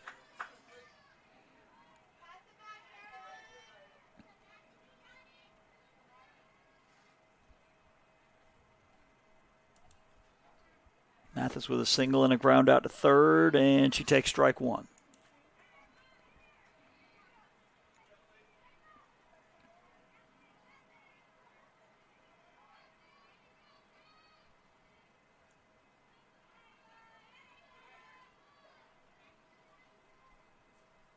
Oh, 1 pitch. In there for strike three, throw down to first, and the runner back.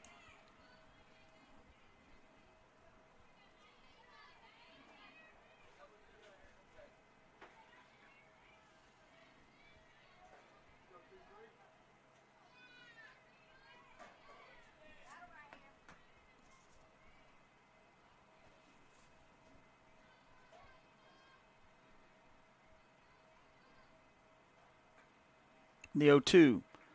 Low and away, gets away. It's going to be a pass ball. Runner to second in Davis. Count now 1-2.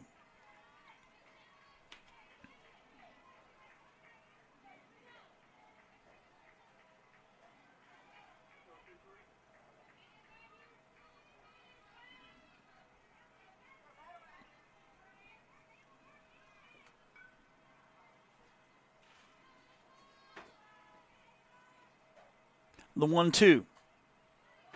Missing high, ball two.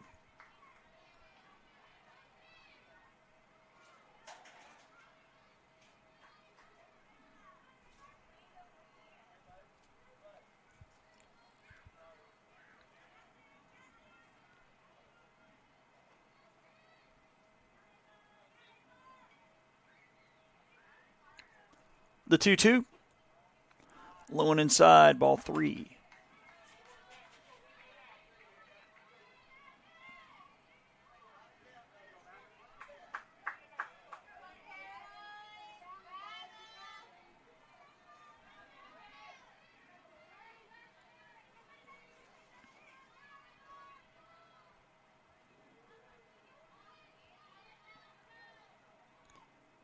The 3-2 from Smith is high, ball four, and the tying run's coming to the plate. In Breeley Corley, as I believe Coach Birch is about to make her way out to the circle.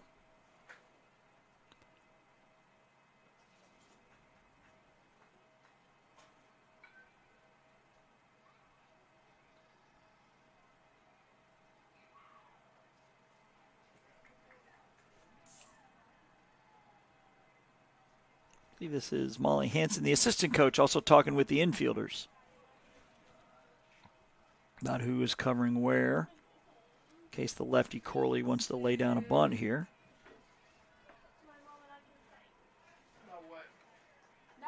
number 3, Breeley Corley. Oh.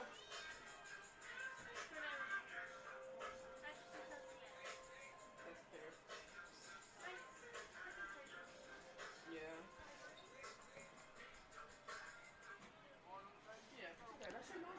Corley reached on a fielder's choice in the second, singled in the fifth. Tying run at the plate. The pitch is a strike call.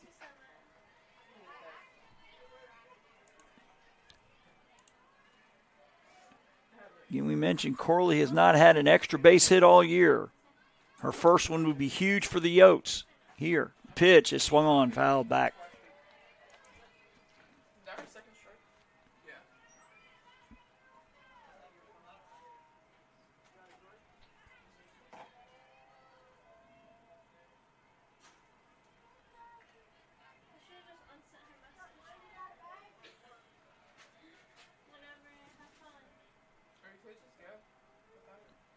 Pitch low and away.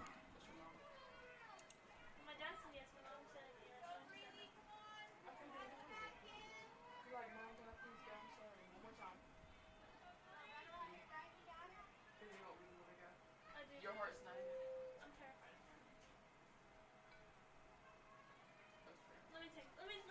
it. Pitch is swung on and missed for strike 3. Hanceville 1 out away from a 4-game sweep. And Coach Radwich to chat with the home plate umpire. As Payson Hansen will bat for Bennett. Hansen had a walk. Went 0 for 2 with a walk in game 1.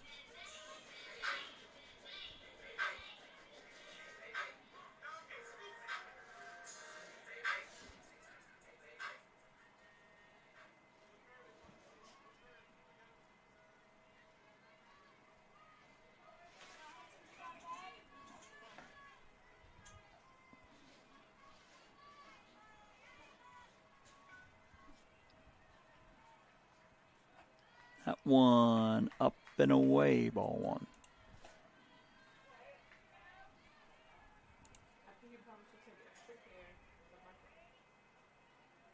Payson Hansen has homered twice this year.